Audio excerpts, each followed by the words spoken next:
It's wonderful to have you here. Your body is healing itself right now, repairing damage while you simply exist, guided by ancient plant wisdom that predates human memory. You'll discover the gentle chemistry hidden in leaves and roots and understand why nature's oldest remedies still whisper the same truths about rest and recovery. Welcome to Psychology for Sleep. Even now, you're resting on a living planet.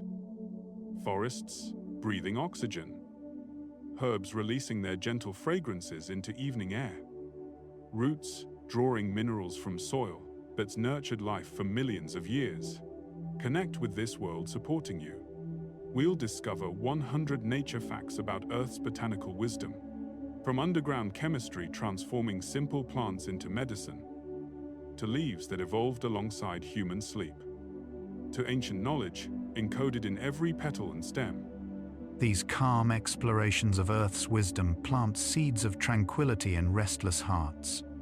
A soft subscribe. Like or sharing this gentle science creates a pathway for more nature lovers to discover and brings us closer to protect this healing ground. One sleepy soul at a time. Your presence here nurtures our growing forest of peace. Sink into your favorite resting spot. Allow your muscles to release. Each breath growing softer. There's no need to remember these botanical facts.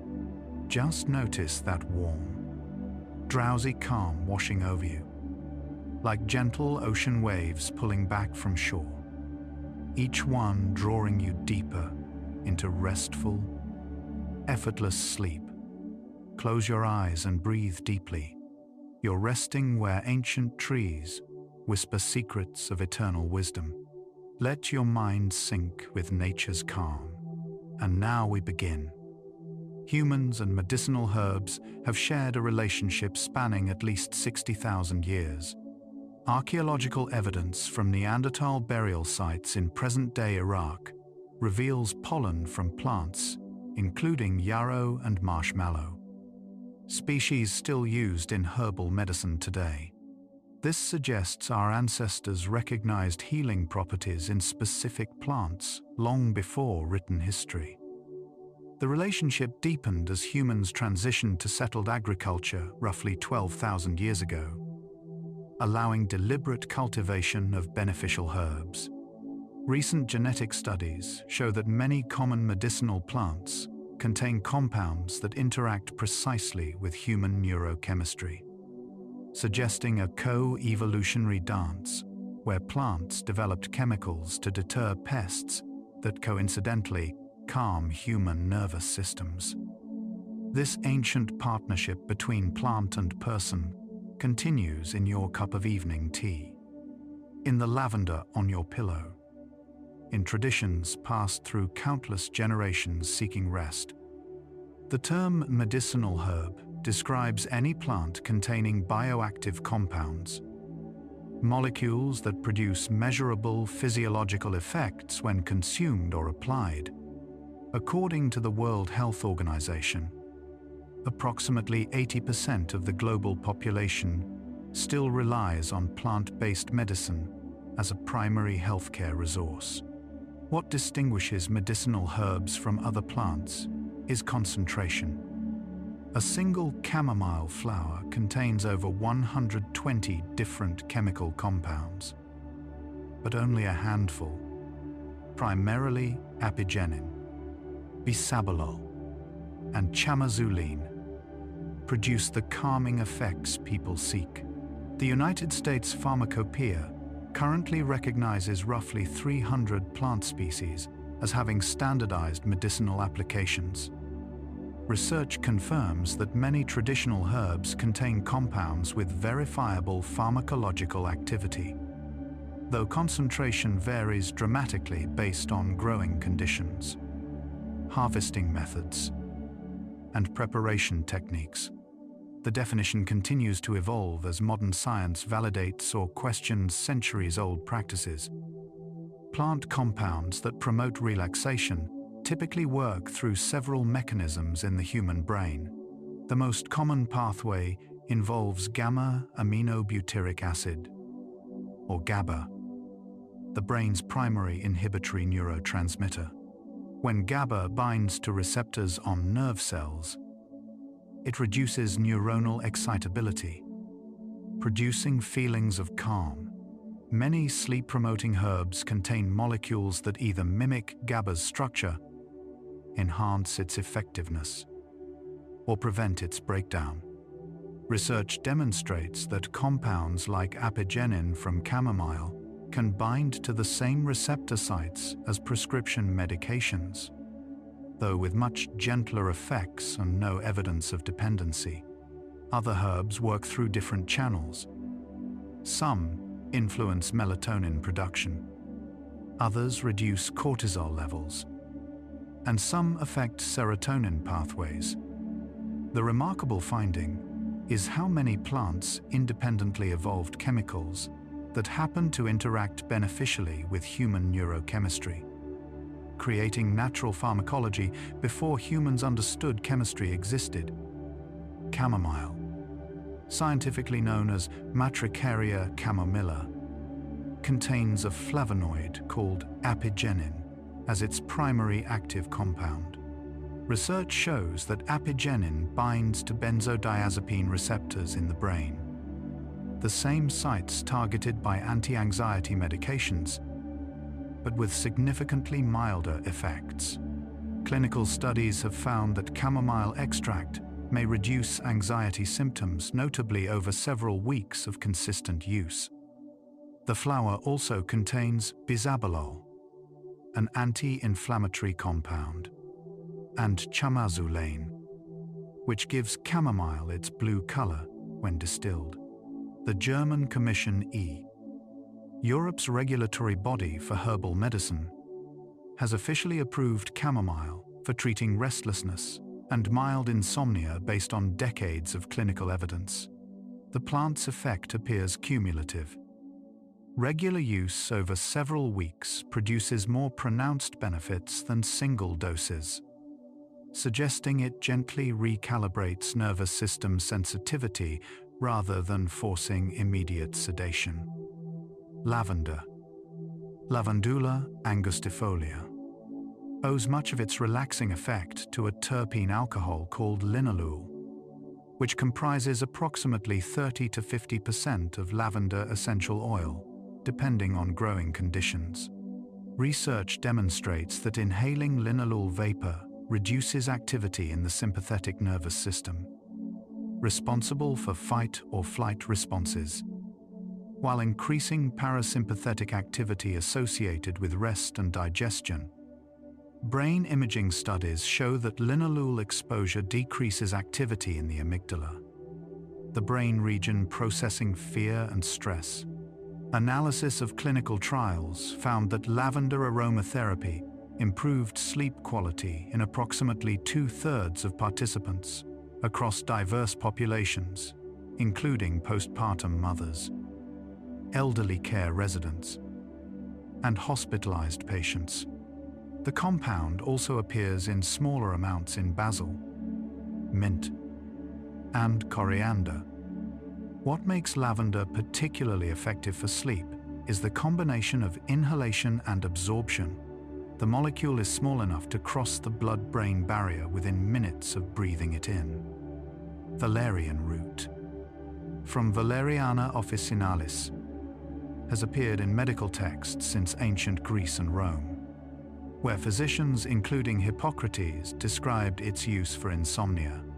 The root contains numerous chemical constituents, with researchers believing valerianic acid and related compounds called valepotriates produce most therapeutic effects. Research suggests valerianic acid appears to increase GABA availability in the brain by inhibiting its enzymatic breakdown and possibly stimulating its release. Clinical trials show mixed results. Some studies report significant sleep improvements, while others show modest effects, likely because valerian requires consistent use over 2 to 4 weeks to reach full effectiveness. Unlike pharmaceutical sleep aids that work immediately, Sleep medicine experts note that valerian shows promise as a non-habit-forming sleep aid, but emphasize the need for standardized preparations. As root quality and extraction methods vary widely between commercial products, passion flower, Passiflora incarnata, presents an interesting scientific puzzle. Indigenous peoples of the Americas used this climbing vine for relaxation long before European colonization. Yet modern science only recently began understanding its mechanisms. The plant contains several benzoflavone compounds, particularly chrysin, which appears to modulate GABA receptors. Research found that passion flower extract reduced anxiety as effectively as certain prescription medications in patients with generalized anxiety disorder. What puzzles researchers is that isolated chrysin shows poor bioavailability when consumed orally, meaning the body struggles to absorb it. Yet whole passion flower preparations demonstrably work. This suggests an entourage effect, where multiple compounds work synergistically, each enhancing the other's absorption and effectiveness. Recent research indicates that passion flower may also influence glutamate pathways, providing a secondary mechanism for calming overactive minds. The lesson here is that plants often work as complex systems, not single magic bullets. Lemon balm, Melissa officinalis, contains rosmarinic acid as its primary active constituent, a compound also found in rosemary, mint, and sage. Research confirms that rosmarinic acid inhibits an enzyme called GABA transaminase, which breaks down GABA in the brain. By slowing this breakdown, lemon balm effectively increases GABA's duration of action without introducing external sedatives. Clinical studies show that lemon balm extract reduces self-reported anxiety and improves sleep quality when taken consistently for 4 weeks. The plant also contains citronellol and citrol, compounds that contribute to its lemony scent and may provide additional calming effects through aromatherapy. Medieval monks cultivated lemon balm in monastery gardens, specifically for its reputation as a plant that maketh the heart merry and promotes longevity. Modern science suggests they were observing real neurochemical effects, though they lacked the vocabulary to explain them. Ashwagandha, Withania somnifera, belongs to a category called adaptogens, plants that help the body resist various stressors, unlike sedatives that force drowsiness. Adaptogens theoretically help normalize physiological functions, calming the overactive while energizing the depleted. The root contains compounds called withanolides, steroid-like molecules that reduce cortisol levels according to research. Clinical trials of adults with chronic stress found that ashwagandha extract helped reduce cortisol over 8 weeks. The plant appears to work primarily through the hypothalamic pituitary adrenal axis, your body's stress response system, rather than directly sedating the brain. This means ashwagandha improves sleep quality indirectly by reducing the stress and anxiety that prevent rest. Ayurvedic medicine has used ashwagandha for over 3,000 years, calling it a rasayana or rejuvenating herb. The scientific term adaptogen was coined only in 1968, giving modern language to ancient observations. Unlike pharmaceutical medications designed for rapid, powerful effects, most medicinal herbs produce gentle changes that accumulate over time. This difference relates to concentration and mechanism. A prescription sleeping pill might contain concentrated synthesized compounds targeting one specific receptor, creating immediate sedation. A chamomile tea contains modest amounts of apigenin plus dozens of other compounds, creating subtle shifts across multiple systems. Research explains that herbs typically work by gradually recalibrating regulatory systems rather than forcing dramatic changes. Think of it like adjusting a thermostat versus throwing open all the windows. One creates lasting comfort through subtle correction. The other provides immediate but temporary relief. This slower action means herbs generally require consistent use for 2 to 6 weeks before full benefits emerge. The upside is minimal side effects and no withdrawal. The downside is requiring patience in a culture that expects instant results. Bioavailability describes what percentage of a consumed compound actually reaches its target in the body. When you drink herbal tea, those plant chemicals must survive stomach acid, pass through the intestinal wall, avoid being filtered out by the liver, and reach the bloodstream in sufficient concentration to affect the brain. Research shows this process is remarkably inefficient for many compounds. Studies indicate that less than 10% of some herbal constituents typically enter circulation.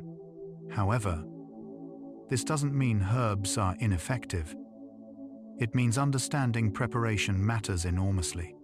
Fat-soluble compounds absorb better when consumed with dietary fats. Water-soluble compounds extract better in hot liquids. Some herbs work better fresh, others dried. Traditional preparation methods often accidentally optimized bioavailability through trial and error over centuries. Modern herbalists now combine traditional wisdom with scientific understanding to maximize how much beneficial chemistry reaches your nervous system. Peppermint presents an interesting pattern. While often enjoyed as evening tea, the menthol it contains can affect people differently. Some find it alerting through its cooling sensation, while others experience digestive relaxation that indirectly supports rest. Traditional use emphasizes peppermint for settling upset stomachs, which might explain why some people find it helpful before sleep. The compound relaxes smooth muscle tissue, particularly in the digestive system, potentially easing the physical discomfort that prevents rest. Individual response varies significantly based on personal physiology and even genetic variations in scent receptors.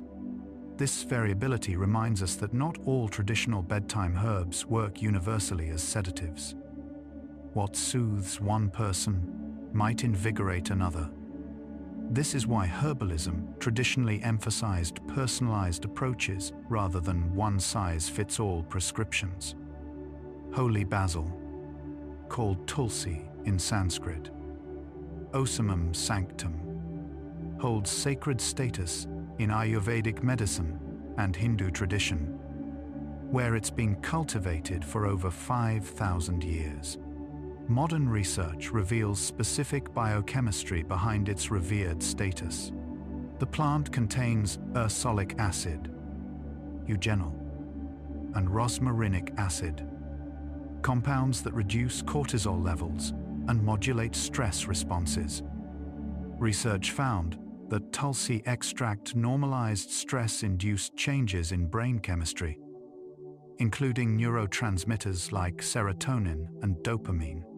Unlike many sedating herbs, holy basil appears to improve sleep quality primarily by reducing the racing thoughts and physiological arousal that accompany chronic stress. Participants in clinical trials report feeling more emotionally resilient and mentally clear rather than drowsy. Traditional texts describe tulsi as promoting sattva, a quality of clarity, harmony, and balance, which aligns remarkably well with modern findings about stress adaptation. California poppy, Eschscholzia californica, is the state flower of California but also possesses mild sedative properties. Unlike its relative, the opium poppy, California poppy contains no morphine or addictive alkaloids. Instead, research identifies californidine and other benzylissaquinoline alkaloids as active constituents that interact with GABA receptors. Studies show that California poppy extract improves sleep latency, the time required to fall asleep, by approximately 12 minutes on average. The plant appears particularly effective for people whose insomnia stems from physical restlessness rather than racing thoughts. Traditional use among indigenous Californian peoples included applying the plant topically for toothaches and consuming it for nervousness. Modern herbalists often combine California poppy with other gentle sedatives, like chamomile or passion flower, as combination formulas frequently prove more effective than single herbs. This reflects the broader principle in herbal medicine that synergy, multiple plants working together, often exceeds the sum of individual effects. The entourage effect describes how multiple compounds in a whole plant work together to produce effects that isolated compounds cannot achieve alone. This concept, first articulated in cannabis research but applicable to all medicinal plants, challenges the pharmaceutical model of isolating single active ingredients. Research demonstrates that chamomile's apigenin works more effectively in the presence of the flower's other flavonoids, terpenes, and volatile oils than when administered as a purified compound. Similarly, lavender's linalool performs better alongside its companion molecules.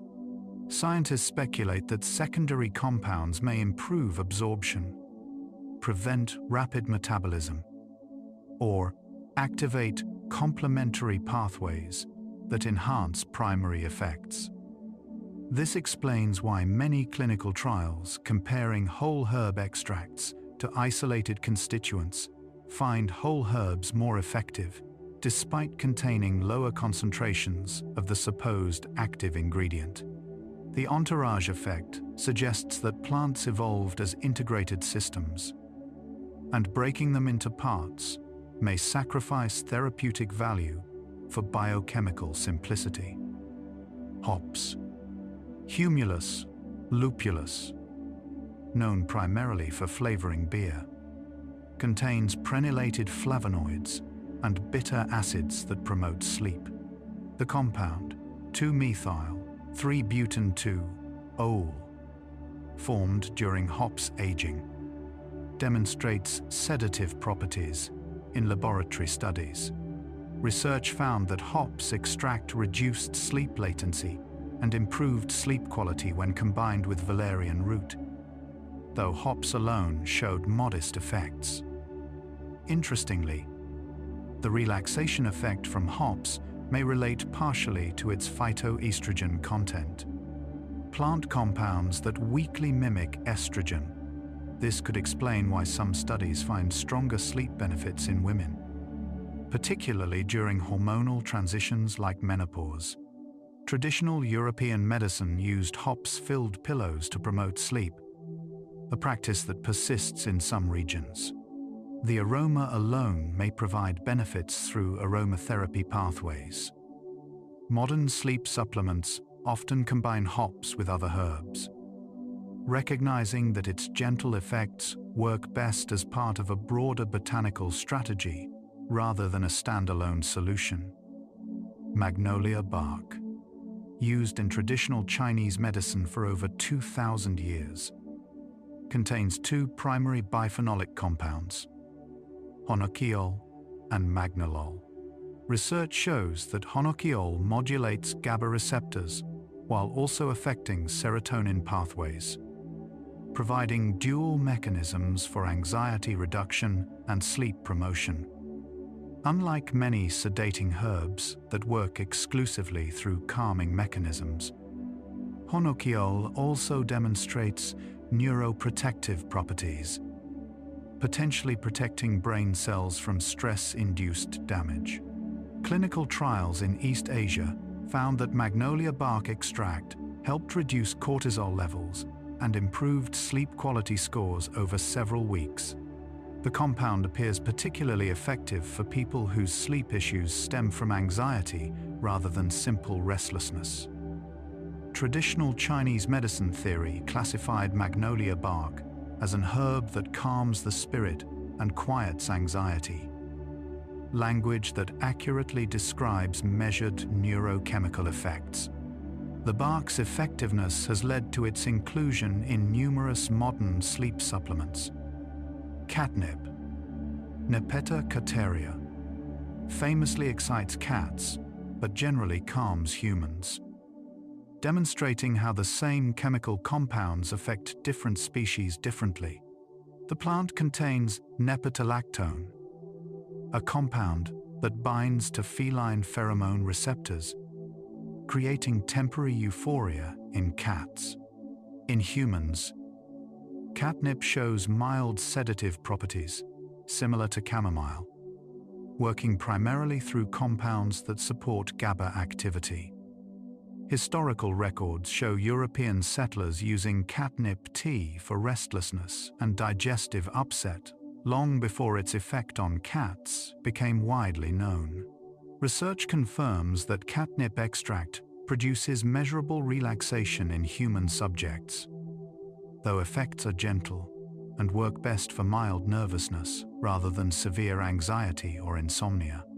The plant also contains vitamin C and various antioxidants that may support overall health. What makes catnip particularly interesting from a scientific perspective is how it illustrates the species-specific nature of plant compounds. What sedates one creature might stimulate another. Skullcap, particularly Scutellaria lateriflora, American skullcap, and Scutellaria bacalensis, Chinese skullcap, contains flavonoids including bacaline and bacalin that demonstrate anxiety-reducing properties. Research shows that bacaline binds to benzodiazepine receptors, similarly to pharmaceutical anti-anxiety medications, but without the same risk of dependence or cognitive impairment. The compound also exhibits anti-inflammatory properties that may benefit brain health beyond immediate sedation. Clinical studies report that skullcap extract reduces nervous tension and improves sleep quality, particularly when anxiety prevents rest. Traditional use among Native American healers included treating nervous system disorders and menstrual complaints. Modern herbalists often recommend skullcap for people experiencing stress-related muscle tension, as it appears to relax both mental and physical manifestations of anxiety. The plant's effectiveness has led to its inclusion in many proprietary sleep formulas, though standardization remains challenging because active compound concentrations vary significantly depending on growing conditions. The effectiveness of sleep herbs depends significantly on when you consume them relative to bedtime. Most herbal preparations require 30 to 90 minutes to reach peak blood levels, depending on the delivery method and whether taken with food. Research recommends consuming herbal teas approximately 1 hour before desired sleep time, while concentrated extracts or capsules may work faster or slower depending on formulation. Additionally, circadian timing affects herb effectiveness. The body's sensitivity to GABA-enhancing compounds increases naturally as evening progresses and melatonin rises.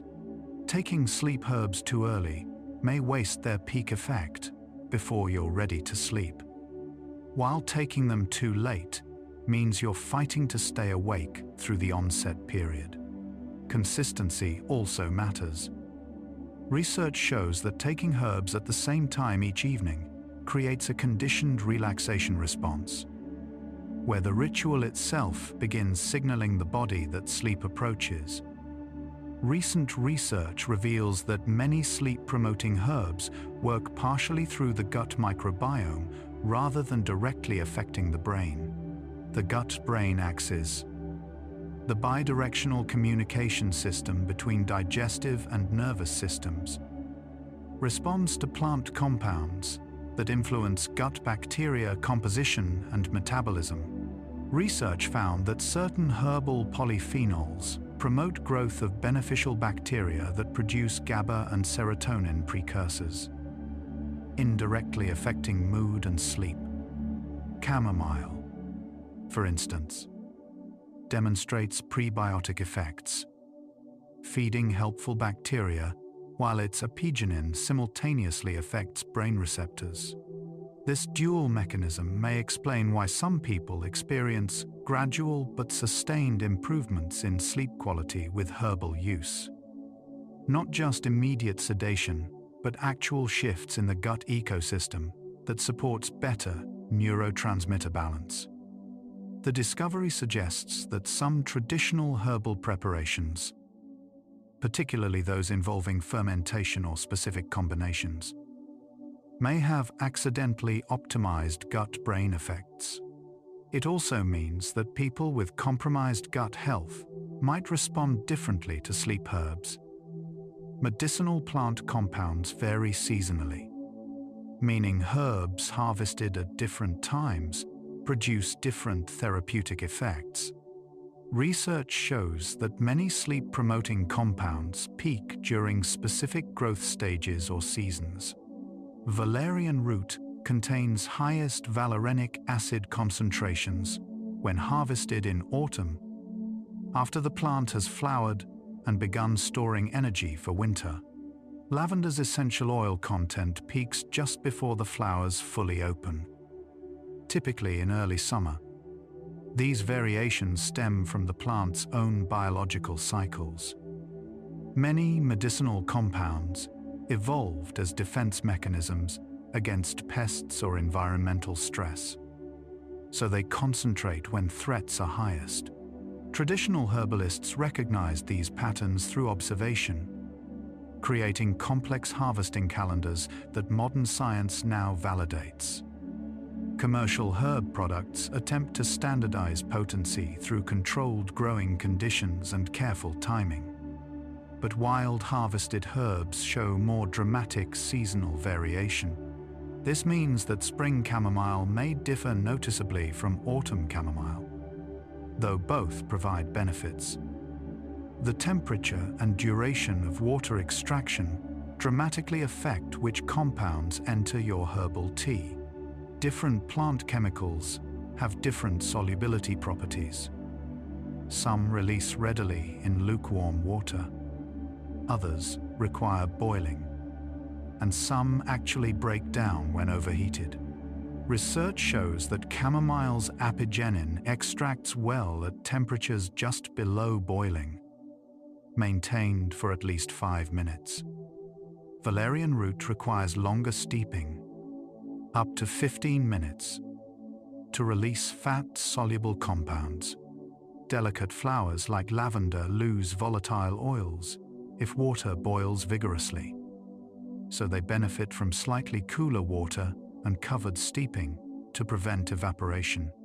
Traditional tea ceremonies worldwide developed specific temperature and timing protocols that, while couched in cultural or spiritual language, often accidentally optimized chemical extraction. The Japanese tea ceremony's precise temperature control, for instance, maximizes beneficial compounds while minimizing bitter tannins. Understanding these principles allows you to improve the effectiveness of your bedtime tea through simple attention to preparation. Genetic variations affect how individuals respond to herbal medicines, explaining why the same herb produces different effects in different people. Research in pharmacogenomics, how genes affect drug response, increasingly extends to herbal compounds. Studies identified genetic variations in enzymes that affect how quickly the body metabolizes compounds like apigenin and linalool. People with certain genetic variants might metabolize these compounds too rapidly to experience benefits, while others metabolize them so slowly that small doses produce strong effects. Similarly, variations in receptor genes affect sensitivity. Someone with a particular GABA receptor variant might feel profound relaxation from chamomile, while another person with a different variant experiences minimal effects. This genetic diversity means that personalized herbalism, matching specific herbs to individual biology, represents the frontier of botanical medicine. It also explains why traditional herbalists often tried multiple remedies before finding the right match, a practice that seemed hit or miss, but actually reflected biological diversity. The ritual of preparing and consuming herbal tea contributes significantly to its sleep-promoting effects beyond the herb's biochemistry. Research in behavioral sleep medicine demonstrates that consistent pre-sleep routines trigger conditioned relaxation responses. When you regularly prepare herbal tea before bed, selecting the herbs, heating water, steeping, and slowly sipping, you create a behavioral chain that signals your brain that sleep approaches. Brain imaging studies show that familiar, pleasurable rituals activate reward pathways and reduce activity in stress-processing regions. The warm cup in your hands provides tactile comfort. The aromatic steam offers aromatherapy. The act of slowing down and focusing on a simple task provides a mindfulness buffer between day and night. A fascinating study found that people who consumed placebo herbal tea as part of a consistent bedtime ritual experienced nearly the same sleep improvements as those drinking actual medicinal herbs, suggesting that ritual and chemistry work together synergistically. Let's pause here and notice your body. As you breathe out slowly, appreciate each tiny cell inside.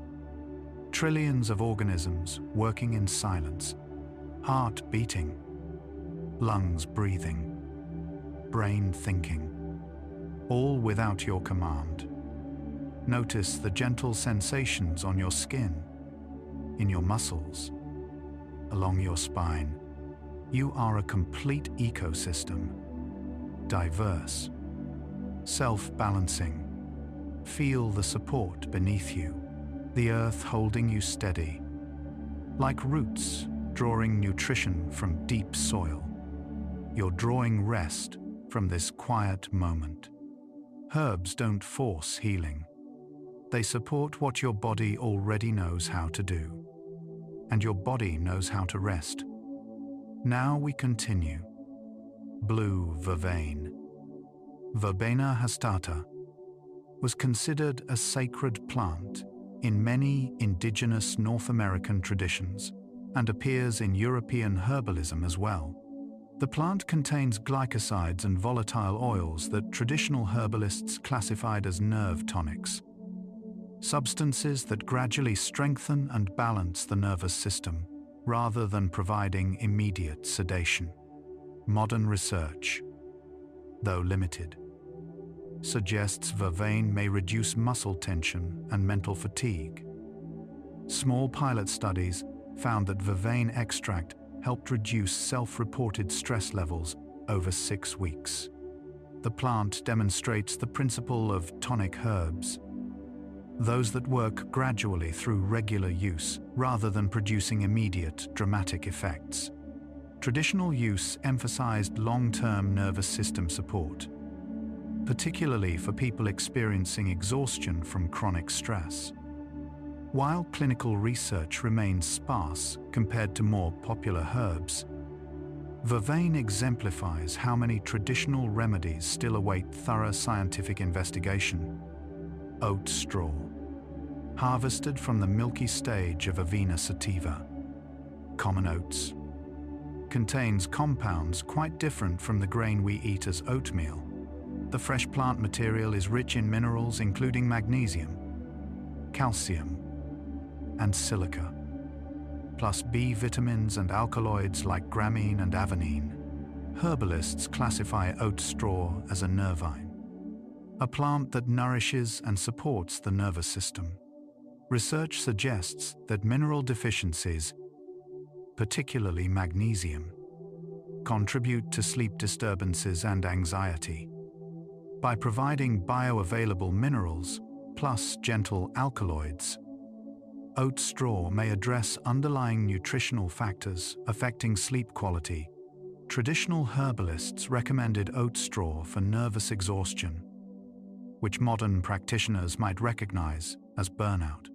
Unlike stimulating adaptogens, oat straw provides gentle, supportive nourishment.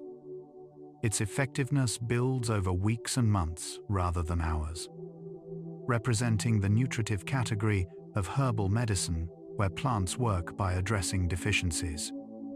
Wood betony, Stachys officinalis, enjoyed such high regard in medieval European medicine that the saying, "Sell your coat and buy betony," reflected its perceived value.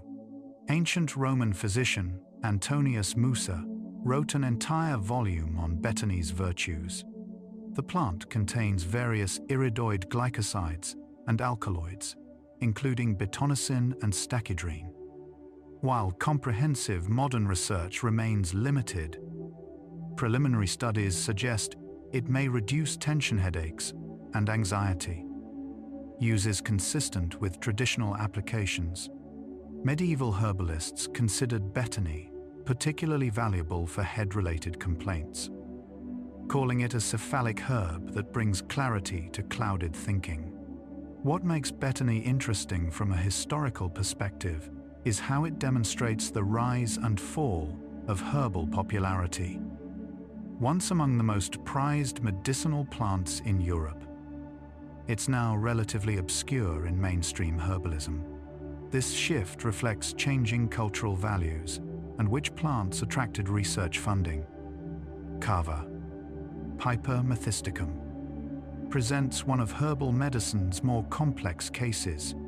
The root contains cavalactones that produce profound relaxation and mild euphoria. With a long history of traditional use in Pacific Island cultures, research confirms that cavalactones modulate GABA receptors and affect other neurotransmitter systems.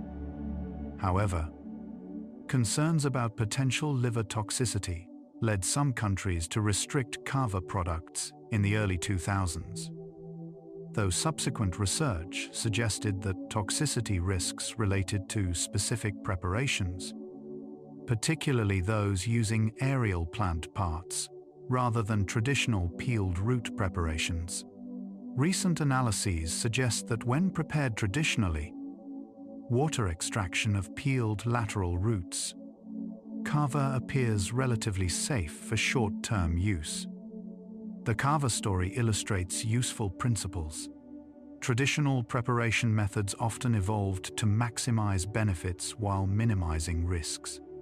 Modern commercial processing sometimes inadvertently removes these safeguards. While technically a fungus rather than an herb, reishi mushroom, Ganoderma lucidum, appears frequently in herbal sleep formulas.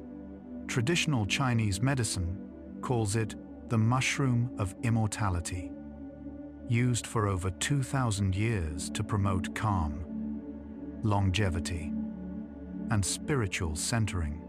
Research identifies triterpenes and polysaccharides as primary bioactive compounds. Studies suggest reishi may improve sleep quality primarily by modulating immune function and reducing inflammation, addressing sleep disruptions' physical causes rather than directly sedating the nervous system.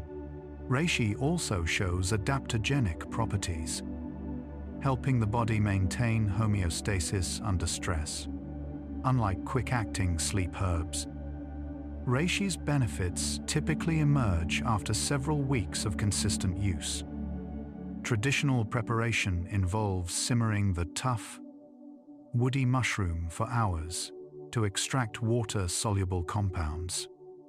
Though modern extracts concentrate active constituents, reishi exemplifies immune-supporting herbs that promote sleep indirectly by improving overall physiological balance.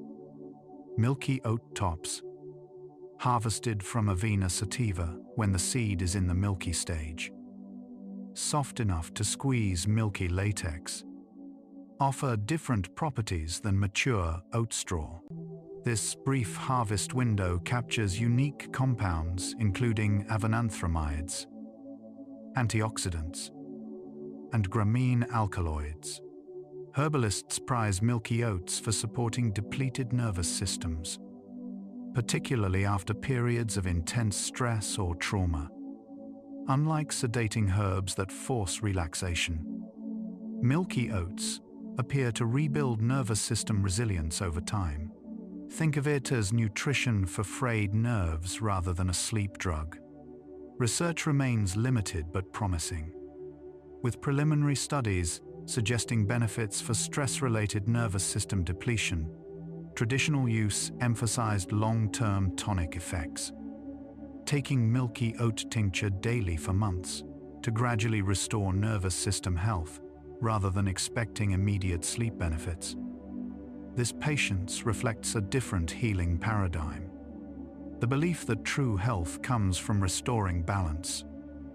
Motherwort, Leonurus cardiaca, takes its species name from cardiac, reflecting traditional use for heart palpitations and anxiety with cardiovascular symptoms.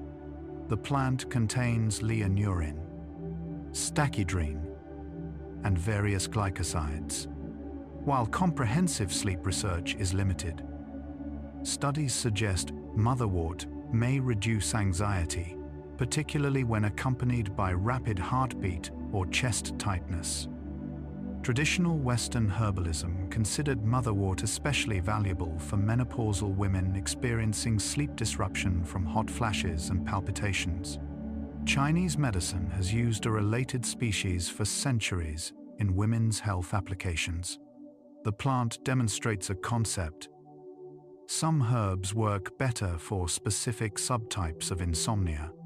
Motherwort may particularly suit people whose anxiety manifests physically in the chest and heart region, while being less effective for purely mental anxiety. This specificity reflects traditional herbalism's strength, matching herbs not just to symptoms but to how those symptoms manifest. Most traditional herbal sleep remedies combine multiple plants rather than relying on single herbs, reflecting empirical understanding of synergy. Research increasingly validates this approach. Analysis found that combinations of valerian plus lemon balm or valerian plus hops produced significantly better sleep improvements than either herb alone. The mechanisms behind synergy include complementary pathways, one herb working through GABA while another affects serotonin. Enhanced absorption, one plant's compounds helping another's bioavailability, and broad spectrum effects, different plants addressing different aspects of sleep difficulty. Traditional formulas often paired relaxing herbs with digestive herbs, recognizing that upset stomach prevents sleep, or combined nervines with adaptogens to address both symptoms and underlying stress. Modern sleep supplements frequently contain 5 to 10 different herbs. The principle holds. Plants work as communities in nature and often work better as communities in medicine. St. John's wort, Hypericum perforatum, is famous for treating mild depression. But research reveals complex effects on sleep. The plant contains hypericin and hyperforin that affect serotonin, dopamine, and norepinephrine. while primarily used for mood, some studies suggest it may indirectly improve sleep quality by reducing the depression and anxiety that prevent rest. However, St. John's wort also interacts with numerous medications by inducing liver enzymes that metabolize drugs more rapidly, potentially reducing their effectiveness. This includes contraceptives, blood thinners, and many other medications. Additionally, some people experience sleep disruption when taking St. John's wort due to its mildly stimulating effects on certain neurotransmitters. The plant illustrates a caution. Natural doesn't mean universally gentle or free from interactions.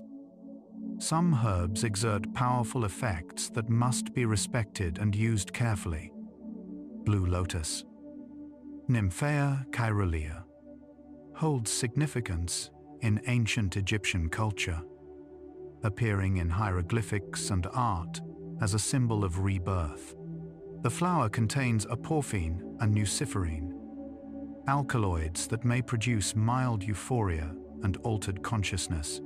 Traditional use included steeping flowers in wine to create a relaxing beverage. Modern interest focuses on blue lotus's reputation for enhancing dream vividness and promoting lucid dreaming, though scientific research remains very limited. The few available studies suggest nuciferine may affect dopamine receptors, potentially explaining subtle mood and consciousness effects. However, blue lotus exemplifies herbs where traditional use exceeds scientific validation. Ancient reports of its effects may have been influenced by cultural context, expectation, and possibly combination with other substances. The plant's legal status varies between countries. Blue lotus reminds us that the boundary between medicine, entheogen, and sacrament is culturally defined. Schisandra chinensis, called five flavor fruit in Chinese medicine because it reportedly encompasses all 5 traditional tastes. Contains lignans, including schizandrin and gomycin. Research shows it functions as an adaptogen, modulating stress responses rather than sedating directly. Interestingly, schizandra can be both calming and energizing, depending on dosage and individual response. Lower doses tend towards stimulation, while higher doses promote relaxation. Traditional Chinese medicine emphasizes using schizandra for long-term vitality and stress resilience, rather than immediate sleep induction. Modern research suggests the berries support liver function and may improve mental performance under stress conditions. For sleep, schizandra works indirectly by improving stress adaptation and hormone balance over weeks to months. It exemplifies the adaptogen category. Herbs that help the body find appropriate responses to varying conditions rather than forcing a single direction.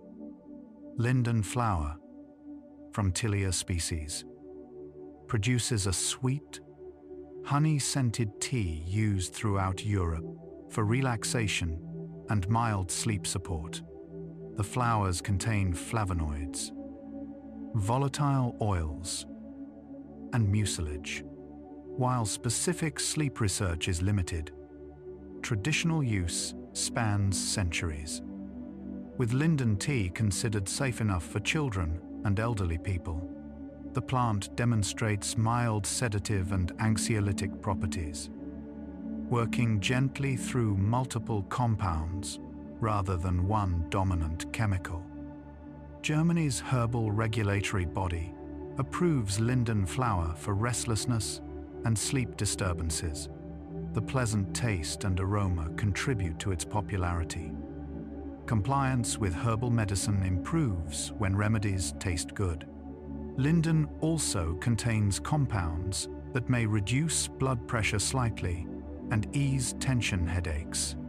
Traditional European medicine emphasized linden's cooling and moistening properties.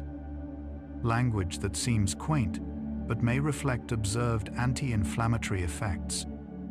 Sometimes a plant's medicine includes its beauty, taste, and peaceful associations. Many sleep herbs contain bitter compounds that initially seem counterintuitive for relaxation.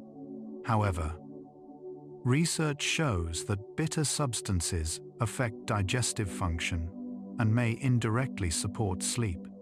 Bitter receptors exist not just on the tongue, but throughout the digestive system and even in the brain. When stimulated, these receptors trigger various physiological responses, including improved digestion, reduced inflammation, and modulated neurotransmitter production. Herbs like hops, valerian, and motherwort all contain significant bitter components. Traditional Western herbalism considered bitters essential for overall health, believing they improved vital functions. Modern research suggests bitters may enhance GABA production in the gut and improve nutrient absorption, both factors affecting sleep quality. The bitter taste itself may trigger a mild stress response that, paradoxically, promotes subsequent relaxation through counter-regulatory mechanisms. This explains why traditional sleep formulas often included small amounts of bitter herbs. Traditional herbal systems often recommended different sleep preparations for different seasons, reflecting observations about how climate affects both sleep and herb effectiveness. Summer sleep difficulties often relate to heat, suggesting cooling herbs like lemon balm or peppermint might help. Winter insomnia might stem from insufficient light and darkness cycles, pointing toward herbs that support circadian rhythm like California poppy. Spring's allergenic potential makes anti-inflammatory herbs like holy basil relevant.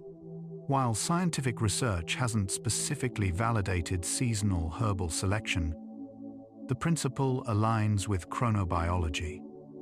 Our bodies respond to seasonal changes in daylight, temperature, and other environmental factors. Modern research confirms that sleep architecture shifts seasonally, even with artificial lighting. Traditional medicine systems emphasize seasonal living, including dietary and herbal adjustments. This wisdom suggests we might benefit from rotating sleep herbs seasonally, rather than using the same preparation year-round. Emerging research is combining traditional herbal knowledge with modern technology to optimize sleep medicine. Scientists are using techniques like metabolomics to identify previously unknown compounds in traditional herbs, discovering that many contain hundreds more chemicals than originally recognized. Genetic analysis of medicinal plants reveals optimal growing conditions for maximizing desired compounds. Nanotechnology is being explored to improve bioavailability of poorly absorbed plant medicines. Simultaneously, large clinical trials are finally testing traditional combinations with rigorous methodology. Recent reports indicate increased funding for ethnobotanical research, suggesting growing scientific interest in validating traditional knowledge. However, challenges remain. Standardization, quality control, sustainable sourcing, and integration with conventional medicine all require careful navigation. The future likely involves neither pure traditional herbalism nor complete pharmaceutical isolation, but rather a middle path, using scientific rigor to understand and optimize traditional wisdom while maintaining respect for whole plant complexity.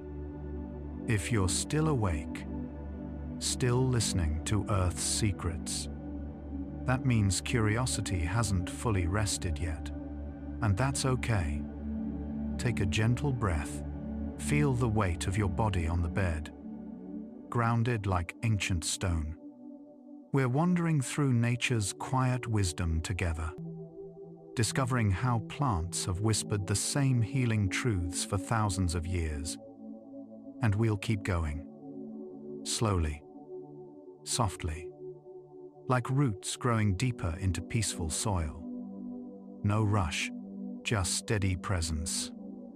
For herbs to affect sleep, their active compounds must cross the blood-brain barrier, a selective membrane that protects the brain from potential toxins while allowing beneficial substances through. Most sleep-promoting plant compounds are small, fat-soluble molecules that can pass this barrier relatively easily. Linalool from lavender, for instance, crosses within minutes of inhalation.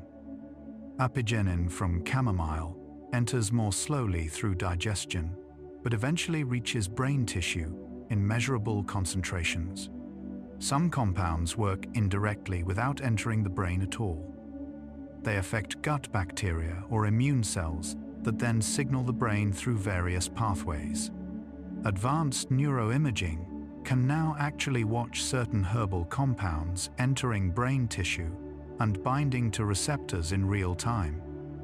Understanding this passage helps explain timing, why inhaled aromatherapy works faster than ingested tea, and why some herbs require weeks to show benefits. Like all medicines, herbs follow dose-response relationships where effects change with quantity. However, herbal dose response often differs from pharmaceutical patterns. Many pharmaceuticals show linear relationships. More drug equals stronger effect until toxic doses occur. Herbs typically show more complex curves. Valerian, for instance, may produce better sleep at moderate doses than high doses, which can sometimes cause morning grogginess. Ashwagandha shows stimulating effects at low doses, but calming effects at higher ones. Traditional herbalism emphasized minimum effective doses, using only as much as necessary. Modern clinical trials struggle with this because they need standardized dosing, but individual responses vary tremendously. Recent research suggests that some herbal effects follow bell curves, beneficial within a range, but less effective at both low and high extremes. This complexity means finding your optimal dose requires patient experimentation. The difference between high-quality and low-quality herbal products can mean the difference between therapeutic effects and no effects at all. Independent testing frequently finds dramatic variations in active compound content between brands of the same herb. Investigations of valerian products found that actual valerianic acid content ranged widely across tested brands. Factors affecting quality include growing conditions, soil, climate, water, harvest timing, drying methods, storage conditions, extraction techniques, and time since processing. Herbs lose potency with age, yet many commercial products have no expiration dates. Fresh herbs contain different compound profiles than dried, and water extracts differ from alcohol tinctures. Organic certification addresses pesticides, but not potency. Third-party testing for active compounds provides useful information, but few products undergo it. This quality variation explains why research sometimes shows conflicting results. Studies using high-quality extracts find benefits, while those using poor-quality products find none. Using herbs for children's sleep benefits from extra caution due to developing bodies and brains. Most clinical research involves adults, leaving pediatric applications understudied. Some herbs considered safe for adults carry risks for children. Valerian, while generally regarded as safe, has caused paradoxical hyperactivity in some children. Essential oils can be particularly problematic. Compounds safe for adult skin or inhalation may irritate children's more sensitive systems. However, certain gentle herbs have long pediatric use histories. Chamomile and lemon balm, used in appropriate dilutions, appear generally safe for children over 1 year. Traditional cultures worldwide gave children mild herbal preparations, and some modern pediatricians support gentle herbal support for childhood sleep issues. The key principles are: use milder herbs, start with very low doses, observe carefully for any adverse reactions, avoid essential oil ingestion, and always consult a pediatric healthcare provider. Pregnancy and breastfeeding create special considerations for herbal medicine. Many herbs affect hormone levels, uterine muscle, or milk production, making them inappropriate during these periods. Some traditionally used sleep herbs carry pregnancy warnings. Valerian's safety during pregnancy remains uncertain. Passion flower may stimulate uterine muscles and is generally not recommended during pregnancy. Kava is considered unsafe. However, some herbs appear relatively safe when needed. Chamomile, in moderate amounts, 1 to 2 cups of tea, is usually considered acceptable, though very high doses might theoretically affect pregnancy. Lemon balm also appears generally safe in food amounts. The challenge is that food amounts means typical culinary use, while therapeutic doses exceed this. The safest approach during pregnancy and nursing is avoiding herbal medicines unless under qualified guidance from a provider familiar with both pregnancy and herbalism. The risk-benefit calculation differs when 2 lives are involved. Combining herbal sleep aids with pharmaceutical sleep medications benefits from careful consideration due to additive effects and potential interactions. Both work on similar brain pathways. GABA enhancement, serotonin modulation, or melatonin effects. Taking them together can create excessive sedation, morning grogginess, or balance problems. Some herbs also affect how the liver processes medications, changing their blood levels. St. John's wort famously increases medication metabolism, potentially making drugs less effective. Conversely, some herbs slow medication breakdown, increasing drug levels beyond intended ranges. This affects not just sleep medications but many other drugs, including blood thinners, heart medications, and contraceptives. Sleep medicine guidelines recommend disclosing all herbal use to healthcare providers and avoiding self-combining herbs with prescriptions. If transitioning from medications to herbs, gradual tapering under medical supervision is safer than abrupt switching. Some people successfully use herbs to reduce medication dependence, but this process benefits from patience and professional guidance.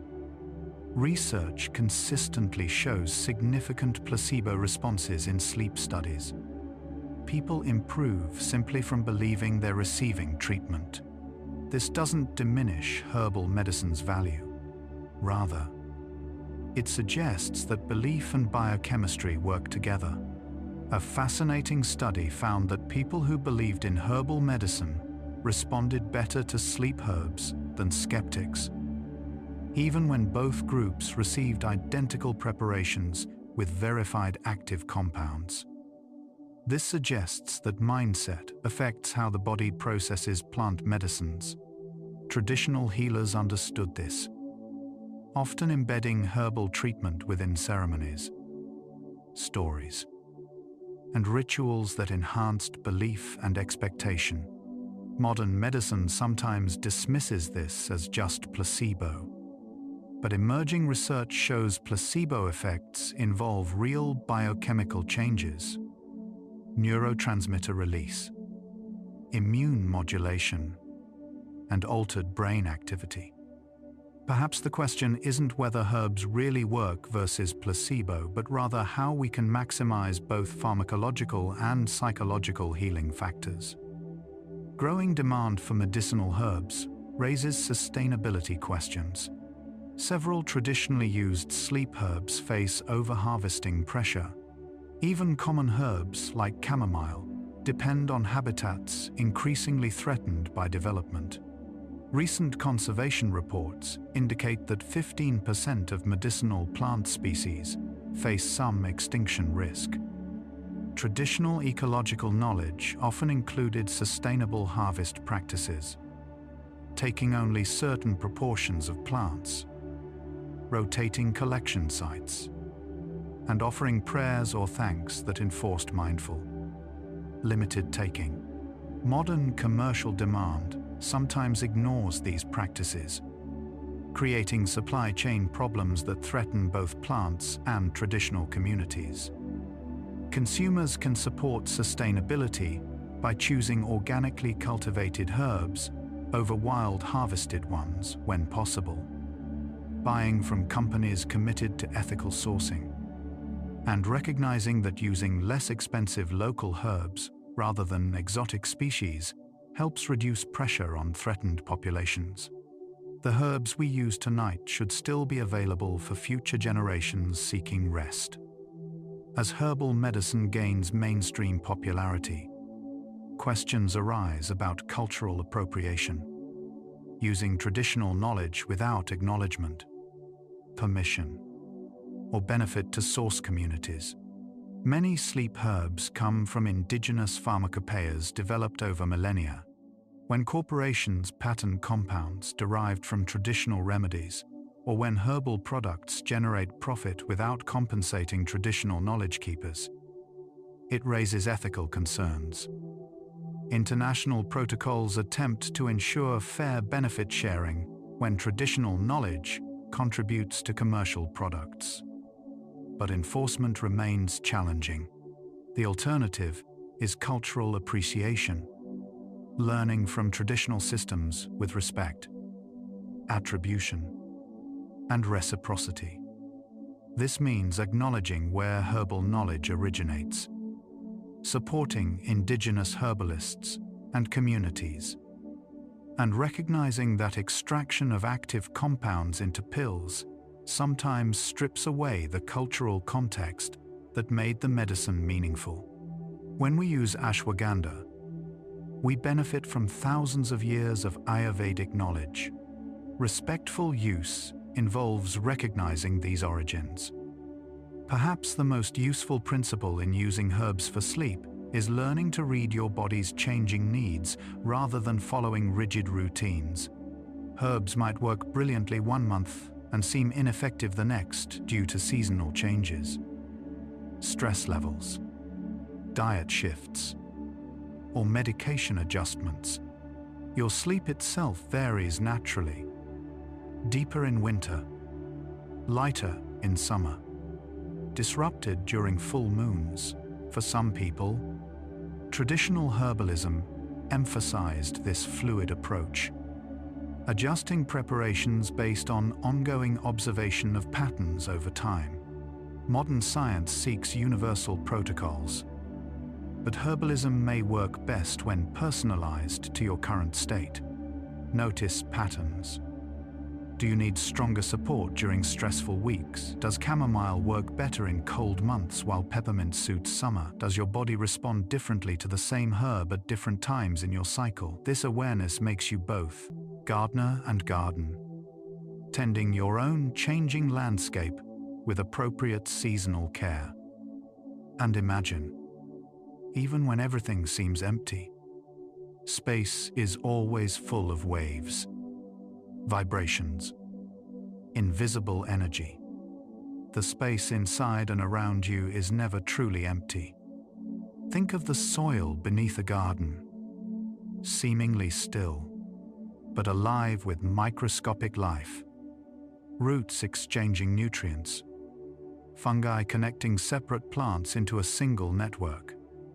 You rest on this living earth. Imagine you're floating on a calm lake. But beneath the surface, there's always gentle current supporting you, carrying you, holding you steady. You don't float alone. The earth supports you.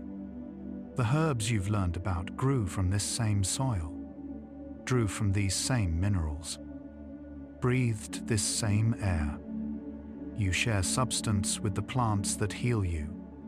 There's a quiet conversation happening between your body and the green world.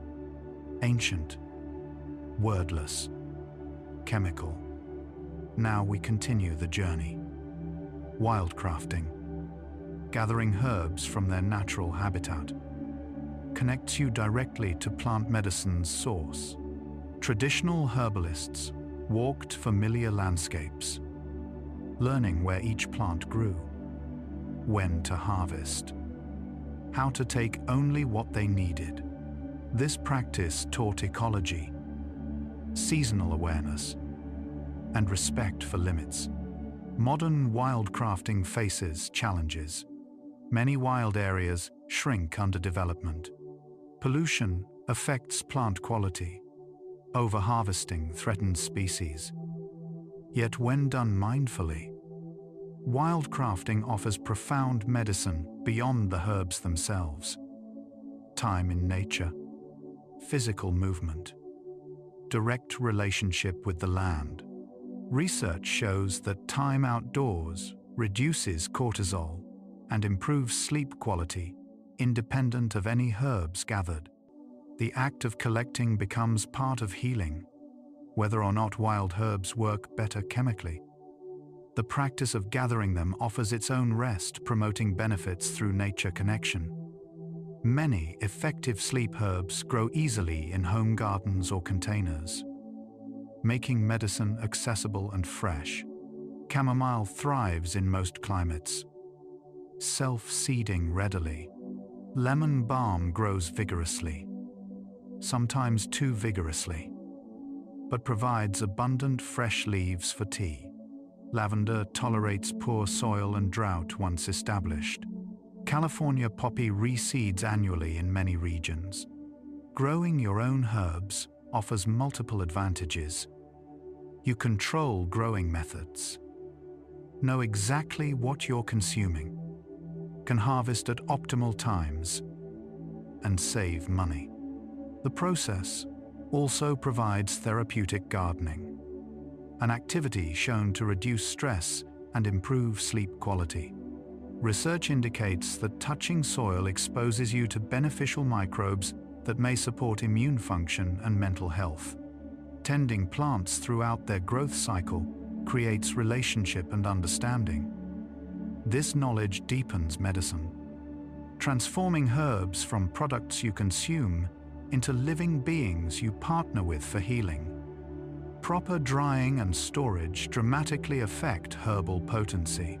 Fresh herbs begin losing active compounds immediately after harvest, as enzymes break down chemicals and volatile oils evaporate. Rapid drying preserves more constituents than slow drying. But temperature matters. Excessive heat destroys delicate compounds, while insufficient heat allows mold growth. Traditional drying often involved hanging bundles in warm, dry, dark locations with good airflow.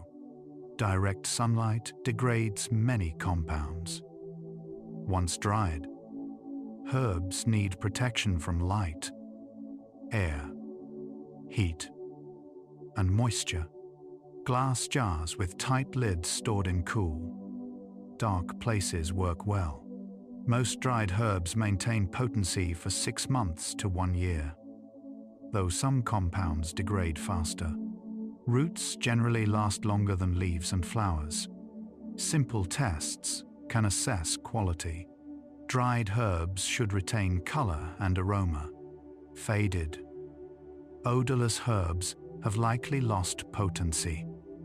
Traditional herbalism uses specific language to describe how plants affect the body.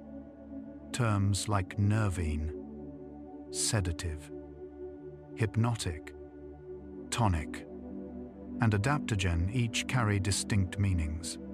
Nervines support nervous system health without necessarily causing sleepiness. Sedatives actively calm and relax. Hypnotics specifically induce sleep. Tonics strengthen over time through regular use. Adaptogens help systems adapt to stress. Understanding these distinctions helps select appropriate herbs. Someone with exhausted nerves might need tonics like milky oats rather than sedatives. Someone with acute anxiety might want sedatives like valerian. Someone facing chronic stress might benefit from adaptogens like ashwagandha. Traditional systems developed detailed classifications based on observed patterns, while modern science doesn't validate these exact categories. They represent systematic observation across generations, capturing patterns that randomized trials might miss. The language reflects different ways of seeing. Herbs enter the body not just through digestion, but also through skin absorption and inhalation. Herbal baths combine both pathways, surrounding you with volatile oils and allowing some compounds to penetrate skin. Lavender, chamomile, and lemon balm all make effective bath herbs. The warm water itself promotes relaxation by raising body temperature slightly. Cooling afterward triggers natural drowsiness that supports sleep. Research indicates that timed bathing, immersing in warm water 90 minutes before bed, improves sleep quality measurably. Adding herbs enhances this through aromatherapy and possible transdermal absorption, even without entering the body. Aromatic compounds trigger olfactory pathways directly linked to emotional processing centers in the brain. Traditional practices worldwide incorporated water-based herbal rituals before sleep. The herbs amplify effects that water alone provides, creating multi-sensory relaxation that words like bath barely capture. Some herbs, traditionally known for enhancing dreams, may affect sleep architecture differently than pure sedatives. Mugwort, for example, has long been used to promote vivid or lucid dreaming, possibly by affecting REM sleep duration or intensity. While scientific research on dream herbs remains limited, preliminary studies suggest that certain compounds may influence which sleep stages predominate. Deep sleep, non-REM stage 3, provides physical restoration, while REM sleep supports emotional processing and memory consolidation. Some herbs might extend deep sleep, while others enhance REM periods. For sleep quality, both stages matter, but individual needs vary. Someone processing trauma might benefit from REM-enhancing herbs that facilitate dream work and emotional integration. Someone physically exhausted might need deep sleep-promoting herbs for tissue repair. Understanding sleep architecture helps explain why different herbs suit different situations. Chronic insomnia carries emotional weight that purely biomedical models often miss. Traditional herbalism recognized this, treating not just sleeplessness, but the grief, loneliness, and despair that accompany it. Lying awake while the world sleeps creates profound isolation. Herbs offered not just chemistry, but companionship. The ritual of preparation, the presence of the plant, the sense of doing something rather than passively suffering. Research on therapeutic rituals suggests that simply caring for ourselves through herbal practice provides benefits beyond active compounds. The smell of chamomile might comfort through association with care and attention as much as through Apigenin's chemistry. Drinking tea, someone lovingly prepared, even yourself, carries different medicine than taking a pill. Traditional healers understood that medicine involves relationship between person and plant, person and healer, person and their own capacity for self-care. Several plants that help with sleep bloom or release fragrance at night, suggesting co-evolution with nocturnal pollinators, but also offering practical aromatherapy. Night-blooming jasmine, evening primrose, and moonflowers all intensify scent after dark. Some traditional sleep pillows included night-blooming herbs, perhaps accidentally capturing this aromatic timing. The phenomenon connects to circadian rhythms. Plants evolved biological clocks, synchronized with day-night cycles, just as animals did. Research shows that fragrance timing affects impact. Your olfactory sensitivity and emotional responses to scent vary throughout the day. Evening might be when floral fragrances most effectively trigger relaxation in human brains. Traditional knowledge that emphasized harvesting or using certain herbs at specific times of day may have recognized these patterns without understanding the underlying chronobiology. Modern aromatherapy is beginning to study temporal factors. Some traditions used smoke from certain herbs for relaxation. Though this practice raises health concerns modern herbalism must address. Historically, smoking blends might include mullein, mugwort, or passionflower, none containing nicotine but offering ritual and possible mild sedative effects. The obvious problem: smoke inhalation damages lungs regardless of what burns. However, examining the practice reveals insights. Breathing patterns during smoking, slow, deep inhalations, mirror breathing exercises proven to reduce anxiety. The ritual aspect provides structure and mindfulness. Modern alternatives capture benefits without smoke. Vaporizing herbs releases compounds without combustion, creating cleaner inhalation.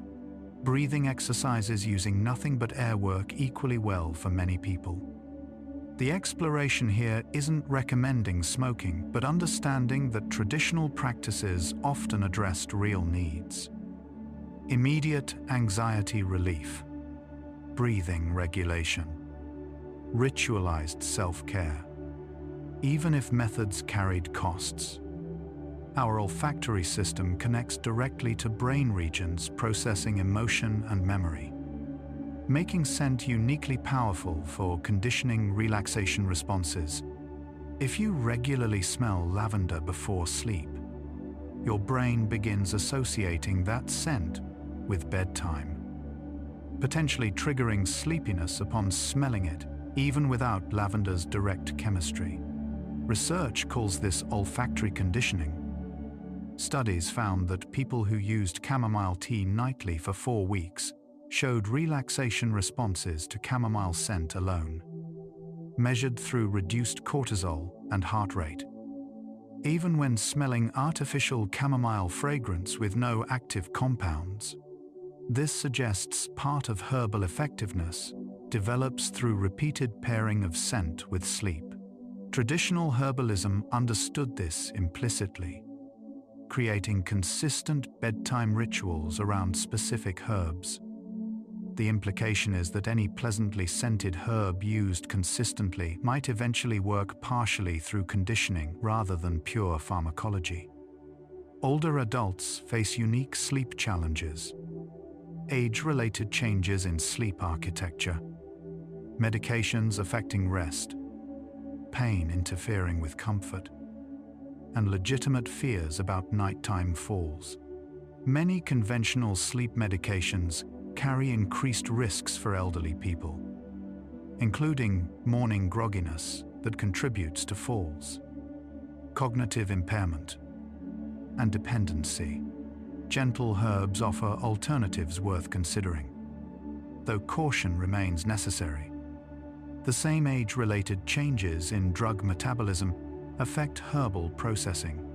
Research suggests that older adults may respond more strongly to lower herbal doses than younger people require. Additionally, herb medication interactions matter more when taking multiple prescriptions. However, some herbs show particular promise for elder care. Passion flower and lemon balm have good safety profiles. Valerian needs caution due to potential morning sedation. Lavender aromatherapy carries minimal risk. Several assisted living facilities now incorporate herbal tea programs and aromatherapy. Climate change affects medicinal plants in multiple ways that could impact future herb availability and potency. Shifting temperature and precipitation patterns alter where plants can grow. Some species ranges are moving toward poles or higher elevations. Changes in seasonal timing disrupt traditional harvest schedules. Plants might bloom earlier than historical patterns indicated. Temperature stress can increase or decrease production of certain medicinal compounds as plants adapt. Preliminary research suggests that some chamomile crops may contain different ratios of active compounds compared to historical patterns, possibly due to altered growing conditions. Rising CO2 levels affect plant chemistry. Increasing extreme weather threatens crops. Traditional growing regions for some herbs may become unsuitable, while new regions become viable. This creates both challenges and opportunities for herbalism. Communities may need to identify new local sleep herbs. Modern consumers often assume natural means safe, gentle, and superior to synthetic options. This assumption is simultaneously partly true and dangerously oversimplified. Natural compounds can be powerfully bioactive. Digitalis, from foxglove, stops hearts in overdose.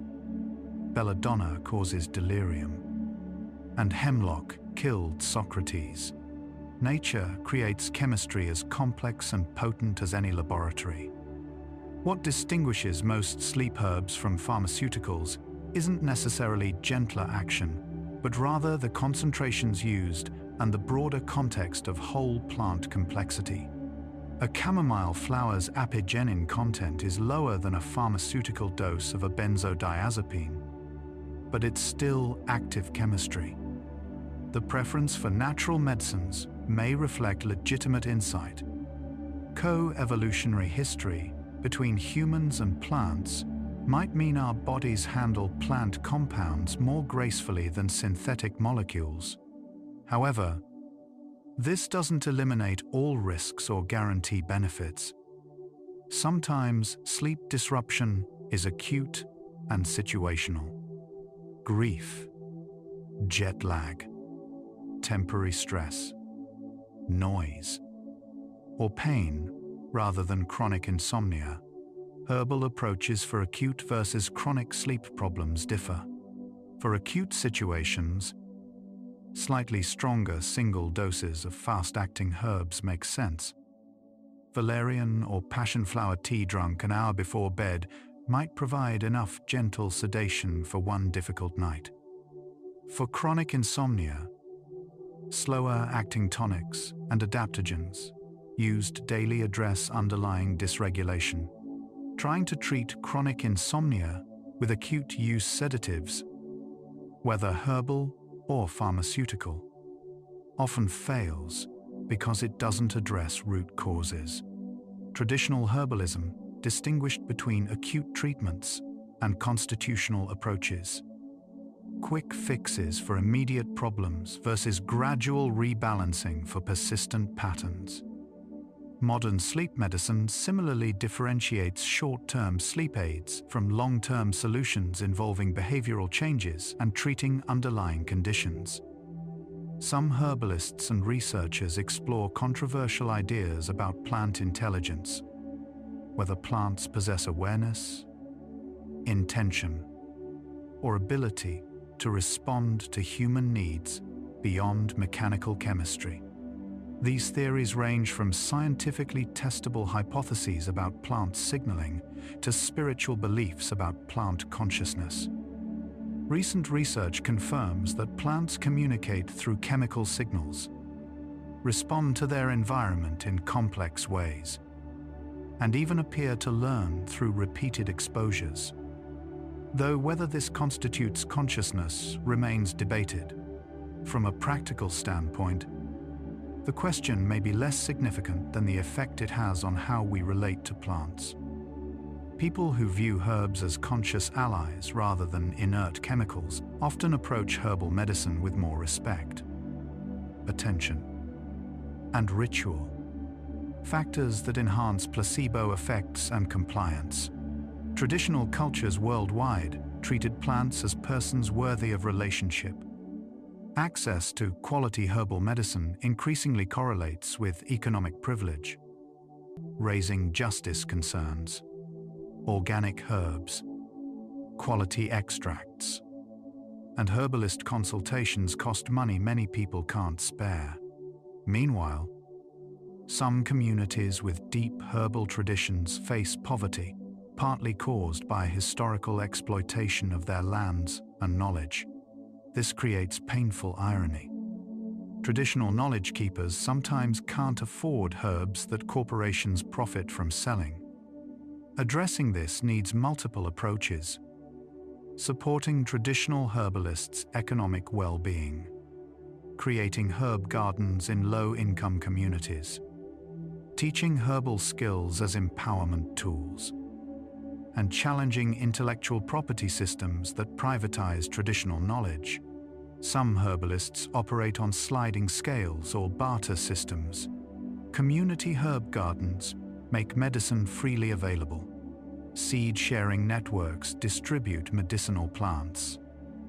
These efforts recognize that healing plants should be accessible to all, not commodities only the wealthy can afford. Sometimes, despite proper selection, quality herbs, and appropriate use, herbal sleep remedies don't help. This failure deserves examination rather than blame. Several possibilities exist. The insomnia may stem from causes herbs can't address. Structural sleep apnea, restless leg syndrome, or serious mental health conditions needing professional treatment. The specific herbs tried might not match the individual's neurochemistry. Dosing might be too low or too high. Quality might be poor despite best efforts. Underlying factors like chronic pain, medication side effects, or environmental problems might override gentle herbal effects. Sometimes people need stronger interventions than herbs can provide, and recognizing this prevents wasting time on insufficient approaches. Additionally, some people metabolize herbs so rapidly that they can't reach effective blood levels. Herbal medicine works for many people, but not everyone. The failure isn't moral. It's biological and situational. Some people successfully use herbs as stepping stones while reducing dependence on pharmaceutical sleep medications. Though this process benefits from medical supervision, abruptly stopping sleep medications can cause rebound insomnia, anxiety, and other withdrawal effects. Gradual tapering minimizes these problems.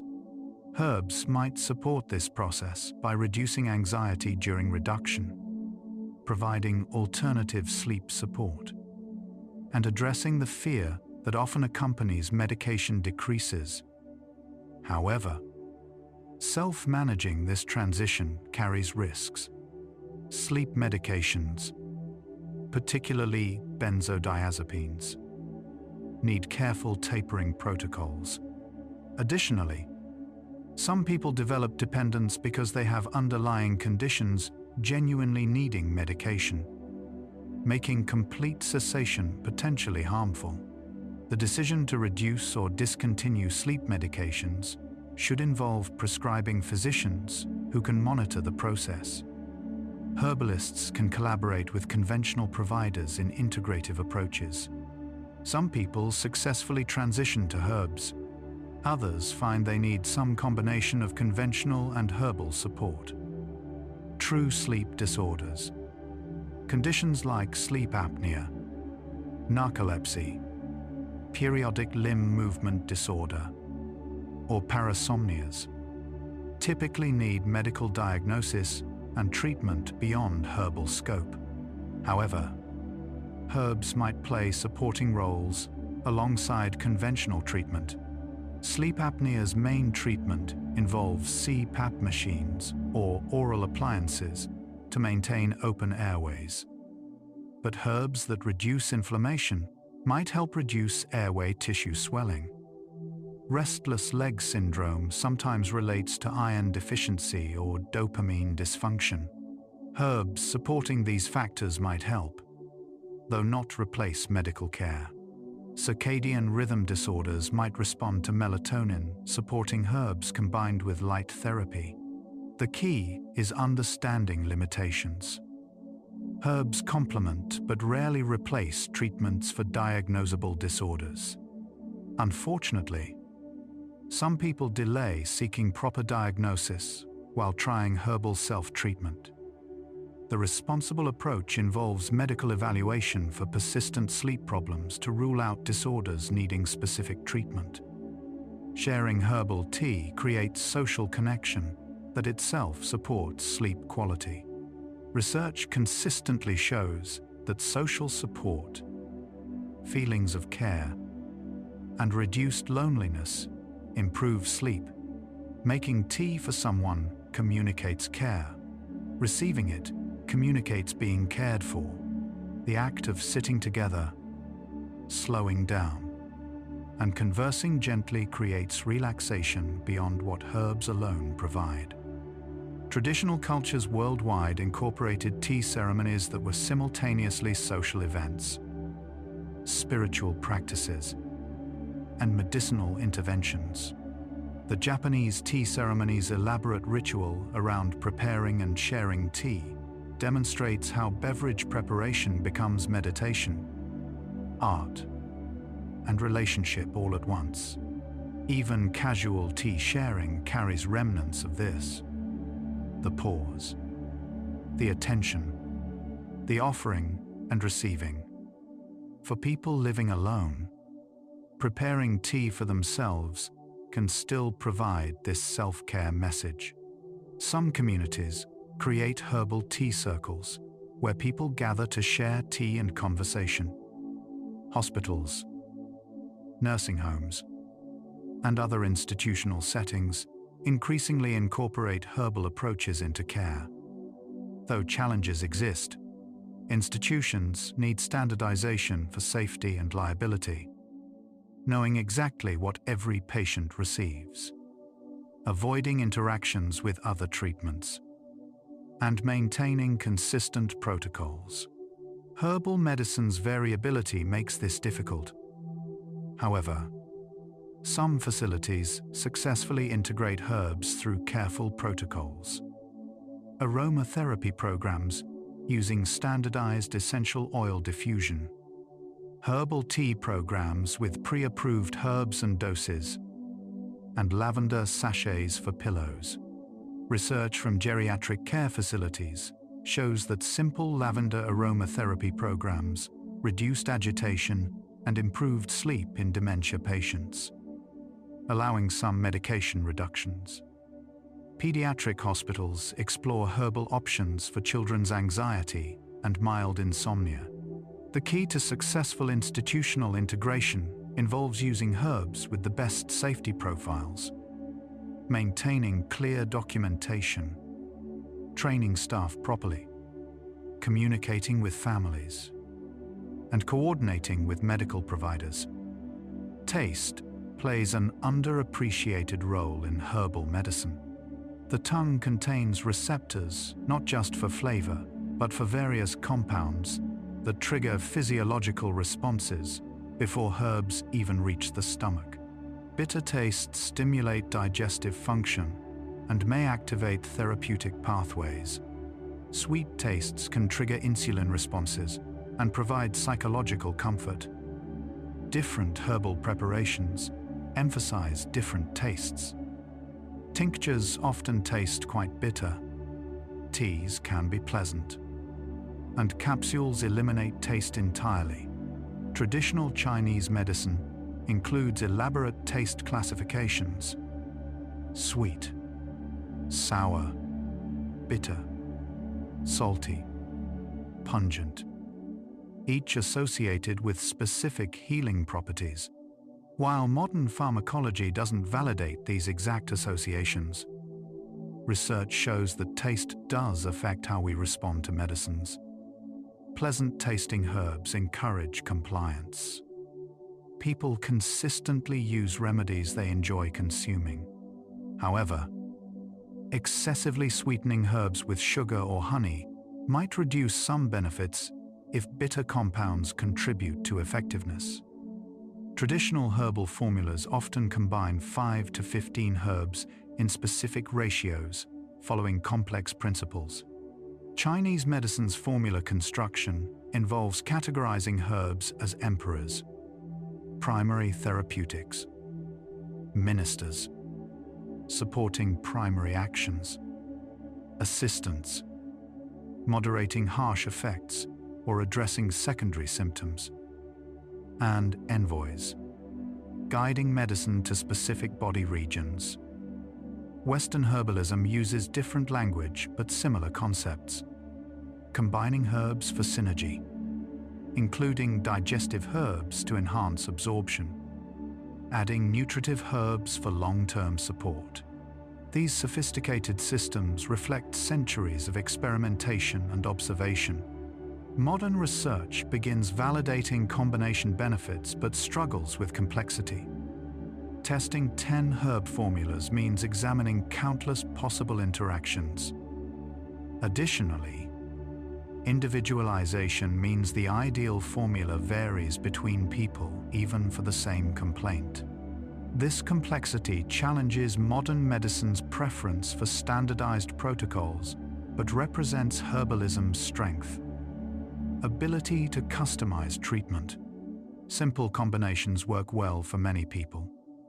Some herbal traditions emphasize qualities like temperature, cooling or warming, moisture, drying or moistening, and movement, stimulating or relaxing, that don't directly translate to chemical analysis. A cooling herb like peppermint isn't necessarily lower in temperature, but produces physiological effects associated with cooling. Reduced inflammation, calmed heat sensations. These energetic classifications help practitioners match herbs to individuals holistically. Someone presenting with hot symptoms, flushed face, agitation, racing thoughts, might receive cooling, calming herbs. Someone with cold, damp symptoms, lethargy, heavy limbs, congestion, might need warming, stimulating approaches. Modern science doesn't validate these exact categories, but acknowledges that they capture patterns. Anti-inflammatory herbs often feel cooling. Stimulating herbs often seem warming. The language represents different ways of organizing observations. Phenomenological, rather than reductionist, but potentially equally useful for clinical practice. Certain life transitions, menopause, pregnancy, aging, grief, bring sleep disruption that herbs might particularly support. Menopause's hot flashes and hormonal fluctuations disrupt sleep for many women. Herbs like black cohosh, sage, and motherwort specifically support menopausal symptoms, while some also promote sleep. Pregnancy's physical discomforts and anxiety sometimes respond to gentle herbs like chamomile and lemon balm, though many herbs are contraindicated during pregnancy. Aging brings sleep architecture changes that might benefit from nervine tonics that gradually strengthen the nervous system rather than strong sedatives. Grief often creates insomnia, needing both emotional processing and physical rest support. The concept is matching herbs not just to symptoms but to life context. Someone's insomnia during divorce might need different herbs than their insomnia during perimenopause or while caring for a newborn. Traditional herbalism excelled at this contextual assessment. You might be feeling tired now. That's perfectly fine. Breathe slowly. Feel the cycles. The earth beneath you rotates once every 24 hours. Continents drift imperceptibly. Seasons turn. Forests grow and decay and grow again over centuries. Like your breath. Inhale. Exhale. Inhale. Exhale. A small cycle within the vast universe. Plants follow these same rhythms. They wake with dawn. Rest at dusk. They bloom and seed and die back and bloom again. The herbs we've explored today grew according to these ancient patterns. They absorbed minerals from soil that once held other plants, other creatures, cycling endlessly. You are also part of that eternal movement. You don't need to hold on to anything. Let everything unfold in its perfect order, like seeds silently germinating in dark earth, unhurried, unresisting, simply becoming. Your body knows these rhythms. Your cells remember seasons older than human memory. Rest into that ancient knowledge. We're almost there now. Herbs teach patience in a world demanding instant results. They work slowly, building effects over days and weeks rather than hours. This slower timeline asks us to trust processes we can't immediately see. Chemical shifts in the nervous system, gradual rebalancing of stress hormones, accumulating cellular changes. The lesson extends beyond sleep. Learning to wait for herbs to work might help us wait for other good things. Relationships deepening, creativity emerging, wounds healing. Patience itself becomes medicine, reducing the anxiety that prevents rest. Perhaps in rushing toward sleep, we push it away. Herbs invite a different approach. Gentle consistency, trust in natural rhythms, faith that healing happens in its own time. Plants have taught humanity survival, nutrition, and healing since our species began. Every medicinal use we know came from someone, somewhere, observing plants and trying them, sometimes with great risk. Countless unknown herbalists tested combinations, noted effects, refined knowledge across generations. This accumulated wisdom now sits in your teacup, distilled from millennia of careful attention. Feeling gratitude for these green teachers and human observers connects you to a vast lineage of healing. Each sip honors both plant and people. Gratitude itself might be therapeutic. Research shows that cultivating appreciation improves mental health and sleep quality. Thanking the chamomile flower, the hands that grew it, the traditions that preserved knowledge of its use. This simple acknowledgement shifts perspective from consumption to relationship. Modern culture promotes more products, more optimization, more perfect sleep tracked by expensive devices. Herbs suggest a different approach. Enough. Simple chamomile tea might be enough. One lavender sachet might be enough. Modest rest rather than perfect sleep might be enough. This contentment with sufficiency rather than perfection offers profound relief. You don't need to buy every herb. Try every combination. Or achieve ideal sleep architecture. You need enough rest to function. Enough peace to endure. Enough gentleness to keep trying. Herbs provide this moderate support. Not dramatic transformation, but adequate help. There's wisdom in adequacy, in accepting good enough rather than pursuing optimal at all costs. That acceptance itself creates rest, releasing the tension of constant improvement. Your body already knows how to sleep. It's built in, instinctual, refined over millions of years of evolution. Herbs simply remove obstacles and provide gentle support while your own healing wisdom does the real work. The chamomile doesn't sleep for you. It helps your nervous system remember its natural rhythms. The valerian doesn't force rest. It allows your body to access the rest it's already trying to find. This distinction matters because it shifts focus from fixing broken machinery to supporting natural processes. Your body isn't broken. It's challenged by modern life in ways it wasn't designed to handle. Herbs help bridge that gap. Trusting this inherent capacity reduces the fear and frustration that often accompany insomnia. You're not battling your body. You're supporting it. Despite all our research and understanding, much about herbal medicine remains mysterious. We don't fully know why some people respond strongly while others don't. We can't predict who will benefit from which herbs. We understand many mechanisms, but surely not all. This not knowing doesn't diminish herbs' value. It keeps us humble and open. Science reduces complexity to measurable variables, which helps but can't capture everything. Traditional wisdom observes holistically, which offers different insights but can't provide certainty. Both approaches have limits.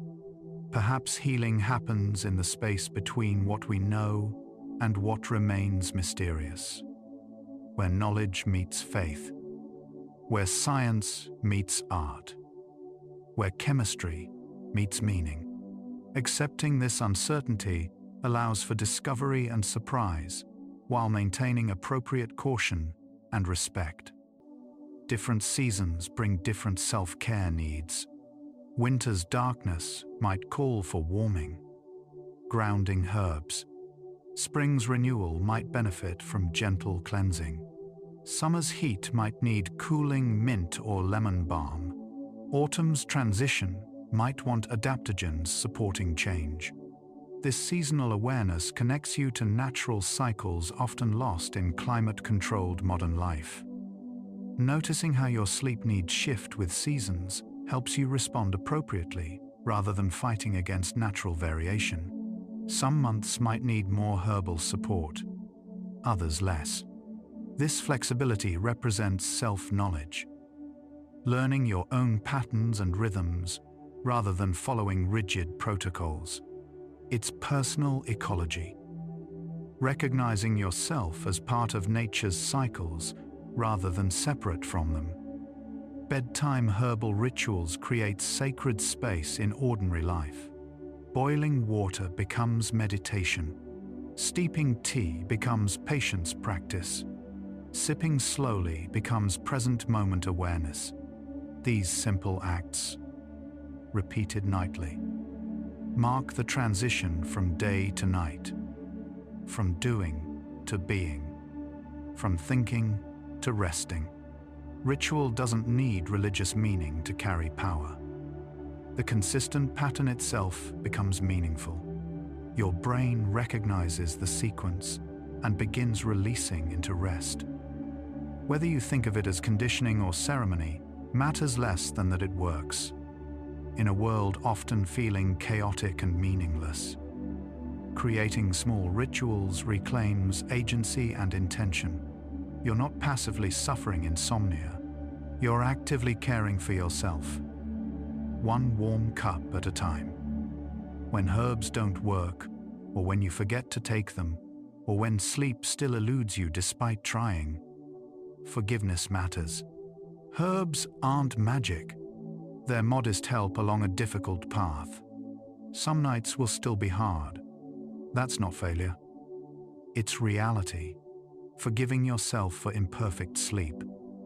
Forgiving herbs for not always working. Forgiving your body for struggling. This compassion creates gentler conditions for rest than self-criticism ever could. The irony is that we often prevent sleep by being angry that we can't sleep, creating a frustrating cycle. Breaking that cycle needs acceptance. This is how things are right now. Herbs help somewhat. That's enough. Tomorrow brings new chances. This moment of wakefulness, while unwanted, isn't catastrophic. Gentleness toward difficulty creates space for change. You're not alone in struggling with sleep. Millions worldwide lie awake each night, each feeling isolated in their wakefulness, while actually participating in a vast, invisible community of the temporarily sleepless.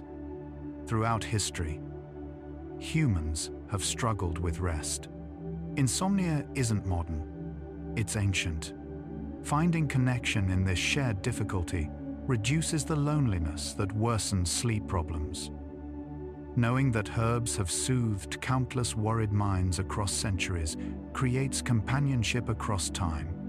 The chamomile you drink tonight connects you to Roman physicians who recommended it, medieval herbalists who grew it, and everyone currently sipping their own cup. This expansive view transforms personal suffering into shared human experience. Not fixing the problem, but changing your relationship to it.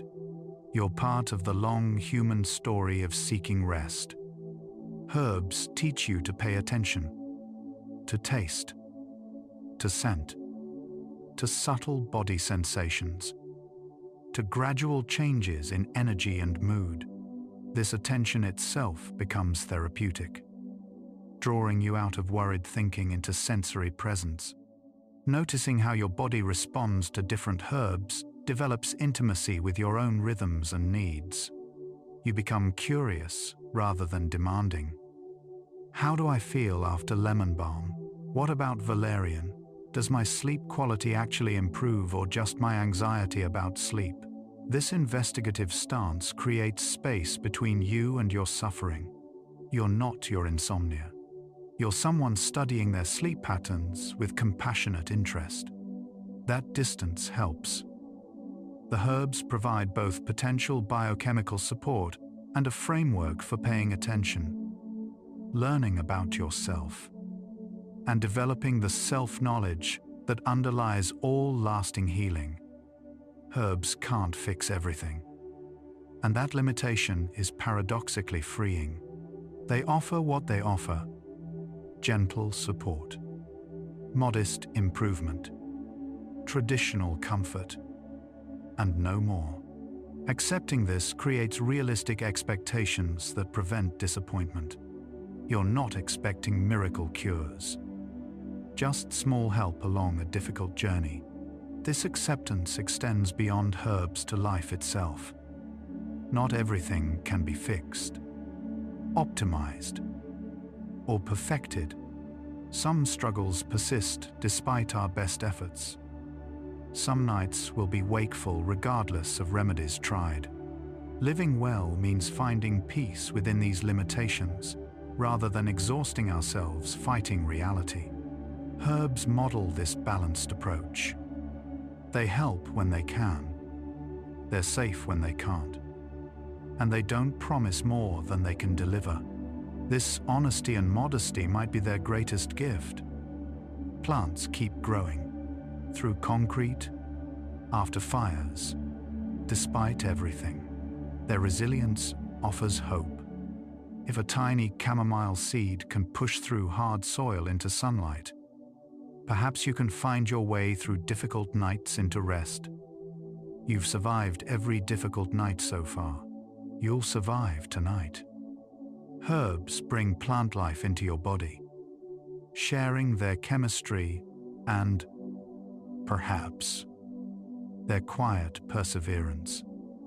The green world keeps offering its strength, patient and endless, whenever you pause to notice. Sleep isn't just the destination. Rest happens in the spaces between. The pause while water boils, the stillness while tea steeps, the quiet while you sip. These moments accumulate, creating microdoses of peace throughout your day. Herbal practice builds in these pauses, forcing you to slow down in a culture that glorifies constant motion. Perhaps the real medicine is the stopping itself, with herbs providing acceptable excuse to rest. You're not being lazy. You're making medicine. You're not wasting time. You're healing. This reframing transforms simple acts into therapeutic practices.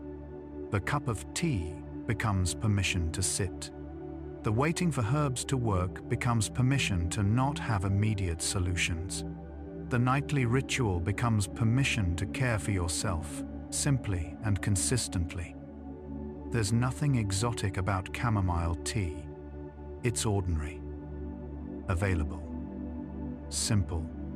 Yet within that simplicity lies profound potential.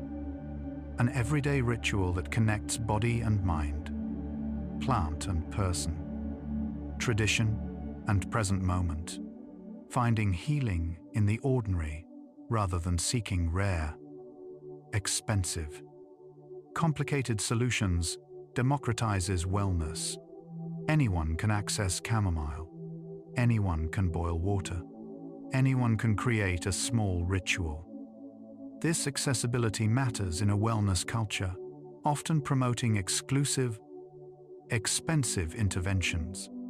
Herbs remind us that medicine grows in gardens, that healing can be simple, that we don't need specialists for basic self-care. The sacred hides in the ordinary, waiting for attention to reveal it. Your nighttime tea, drunk from a chipped mug, can be as healing as any elaborate ceremony if approached with presence and care. When herbs help you sleep better, you might want to share that relief with others who struggle. Making tea for a loved one who's stressed, mentioning chamomile to a tired friend, or teaching a child about lavender's calming scent. These small acts continue the long tradition of people helping each other find rest. Herbal knowledge survives through sharing. Someone taught you, or you read what someone wrote, or you tried what a culture preserved. Now you can pass it forward. This generosity creates community around care, building networks of mutual support. It also deepens your own healing. Helping others often helps ourselves by creating meaning, connection, and purpose.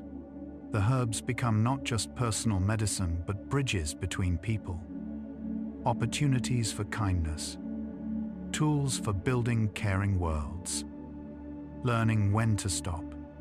When you've tried enough herbs, spent enough money, read enough articles, worried enough about sleep, represents its own wisdom. At some point, more effort prevents the very rest you seek. Herbs can facilitate this surrender. You've done what you reasonably can by preparing tea. Now let it be. This practice of enoughness counters perfectionism and over-effort. You don't need to perfectly optimize sleep. You need acceptable rest. You don't need to try every herb. You need a few that help. Knowing when to stop searching and start accepting creates peace. It's the difference between fighting insomnia and flowing around it. Herbs support this gentler approach by being enough, not miracle solutions requiring nothing else, but modest interventions that create sufficient conditions for adequate rest. Every herb you use grew in soil, absorbed minerals, captured sunlight, and transformed air and water into the plant matter now in your cup. Drinking herbal tea literally brings earth into your body. Ancient elements cycling from soil through plant into you. This grounds you, connects you to the planet sustaining all life. When anxiety sends your mind spinning into abstract worries, herbs bring you back to physical reality. Taste, temperature, weight of the cup, smell of the steam. They anchor you in sensory experience, in earth-based reality, in your body existing here and now. Traditional medicine understood this grounding function, prescribing earthy, root-based herbs for people who felt ungrounded or scattered. The principle holds. Connection to physical, plant-based medicine helps counter the disembodied anxiety of modern life lived largely in our heads. In a culture valuing productivity above all, choosing rest needs courage. Using herbs declares that your well-being matters, that rest is legitimate, that you're worth caring for. This might seem small, but for people conditioned to push through exhaustion, prioritizing sleep represents real defiance of harmful norms. Herbs facilitate this rebellion gently. They're not dramatic or confrontational, just quietly insistent that rest matters. The nightly ritual says, I deserve this pause. I'm worth this care. My body's needs are valid. This isn't selfish. It's necessary. Over time, this small daily practice of self-care might expand into broader self-respect and boundary setting. It starts with something as simple as allowing yourself 10 minutes to drink chamomile tea, and grows into recognizing that your needs matter. Your sleep might never be perfect. The herbs might always help, only partially. You might need to combine them with medications, therapy, lifestyle changes, and plain old luck. This imperfect healing is still healing. Progress isn't linear. Some nights will still be wakeful. That doesn't erase the nights herbs helped. Accepting imperfect outcomes reduces the all or nothing thinking that creates suffering. If herbs don't fix everything, they've failed. If sleep isn't perfect, it's worthless. Reality is messier. Small improvements matter. Partial relief counts. Better than nothing is actually quite good. Herbs model this modest approach. They're not cure-alls. They're helpers. They contribute to wellness without claiming to create it single-handedly. This realistic, humble stance might teach us how to approach our own healing. With patience, with acceptance of partial success, with gratitude for small improvements. Consistent herbal use teaches you about time's transformative power. Effects you couldn't see in days become evident across weeks. Nervous systems that seemed permanently dysregulated gradually settle. This slow change demonstrates that healing happens even when you can't perceive it moment to moment.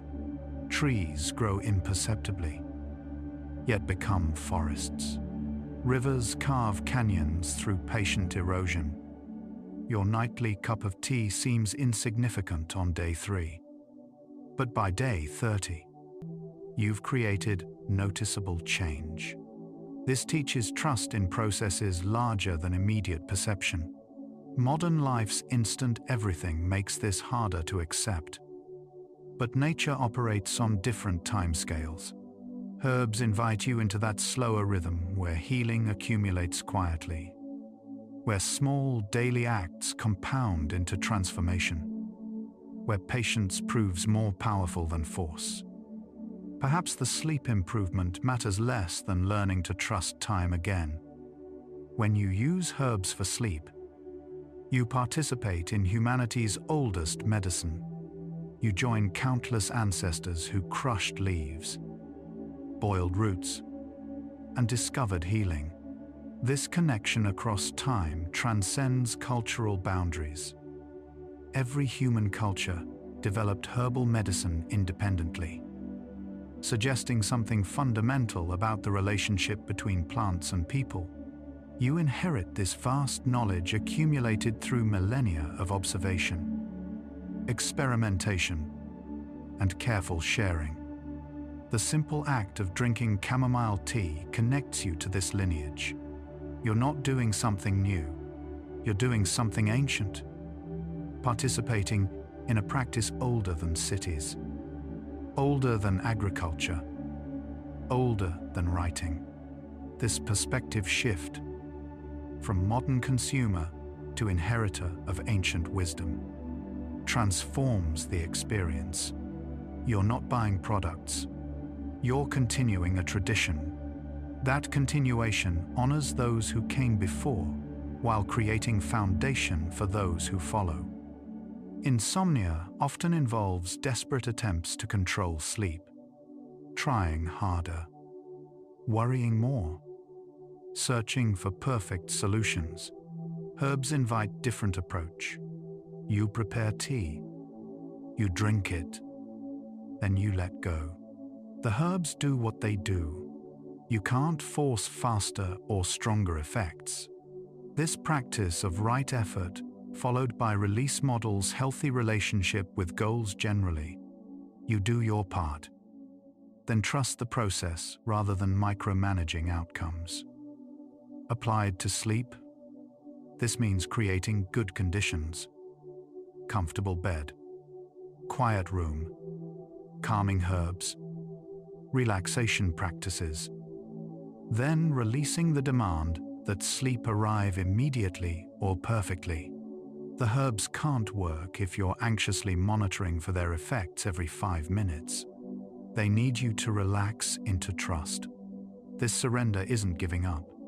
It's creating space for healing to happen naturally, rather than forcing it through willpower. Nothing about herbs is magical in the supernatural sense. They're just plants with chemistry that affects human neurobiology. Yet there's something sacred in this ordinary medicine. The quiet generosity of plants offering healing. The long chain of humans preserving knowledge. The simple rituals that mark care and attention. The way nature provides what we need. Sacred doesn't need supernatural. It means worthy of reverence. Deep appreciation, careful attention. Your chamomile tea, understood this way, becomes sacred. Not because it contains magic, but because it represents gift, connection, care, and ancient relationship between plants and people. This perspective transforms consumption into communion, product into partner, transaction into relationship. You're not using plants. You're receiving their gift and honoring their contribution to your well-being. That shift in perspective might matter as much as any chemistry they contain. Herbs teach that gentle, consistent effort often succeeds where force fails. You can't force sleep or force healing. You can only create conditions, provide support, and keep showing up, night after night. You prepare your tea. Sometimes it helps dramatically, sometimes subtly, sometimes not at all. But you keep going, gently persistent, trusting the overall arc, even when individual nights disappoint. This persistence without strain, this continuing to try without desperate forcing. Represents mature coping. It acknowledges difficulty while refusing to either give up or escalate into frantic over-effort, applied beyond sleep. This principle suggests how to approach any ongoing challenge. Keep showing up. Keep trying reasonable interventions. Stay consistent. But hold it all lightly without grim determination or desperate clinging. The herbs can't work miracles. But gentle persistence, with their modest help, creates gradual improvement. Perhaps herbs' deepest teaching is kindness toward yourself, toward your struggles, your body, and your place in nature's cycles. Making tea is a kind act, honoring your need for rest and treating difficulties with care rather than criticism. This self-compassion improves sleep quality independently of chemistry. Yet this kindness extends beyond the personal. Every herb eventually returns to earth. Plants die, decay, and nourish new growth. You too participate in this cycle. This conversation between soil, plant, human, and soil again. The minerals that might someday compose your bones currently exist in soil-nourishing healing plants. Those plants grow, help people sleep, die, and return nutrients where new plants grow. Understanding this vast cycle makes individual struggles feel less isolating. You're having a hard night. Yes. But you're also stardust experiencing consciousness, participating in the ancient dance of elements, organizing themselves into life. And so, our quiet journey through herbal wisdom comes to a gentle close. We've traveled from ancient chamomile fields where Roman healers first noticed flowers calming troubled minds, to modern laboratories confirming that lavender's linalool crosses the blood-brain barrier within minutes, discovering along the way that healing is both science and story, chemistry and care, from the chemistry of calm to the courage of rest, from laboratory measurements to the unmeasurable comfort of warm tea held in tired hands. We've glimpsed how herbs are both remarkably simple, just plants with useful chemistry, and profoundly complex, woven into human history, culture, and the fundamental relationship between green life and consciousness. Herbs remind us that much of healing happens in silence, underground, in the dark spaces between planting and harvest. In the slow transformation of seed to flower to medicine, they teach patience, humility, and the wisdom of working with natural processes rather than against them. Without plants, we wouldn't exist. They created the oxygen we breathe, the food we eat, and countless medicines we've relied on since our species began. By pausing to notice their gifts, we glimpse the extraordinary in the ordinary, healing growing in gardens, peace steeping in teacups, and ancient wisdom waiting in every leaf. And now, in these final minutes, take the deepest breath you can, as deep as possible. Think about how water cycles through clouds, rivers, oceans, and rain. Everything is connected. Everything returns. Everything flows. The minerals in your bones once existed in soil that nourished healing plants. Those plants nourished people who eventually returned to earth, nourishing new plants. You are part of that flow, that cycle, that eternal return. The chamomile you drink today draws from the same elements that composed ancient forests, dinosaurs, The first humans who ever sipped plant medicine. Nothing is separate. Let your entire being dissolve into the rhythm of nature, into the breath of the earth, into stillness that knows no boundaries. Prepare for deep sleep. No divisions left between you and rest. Only peace.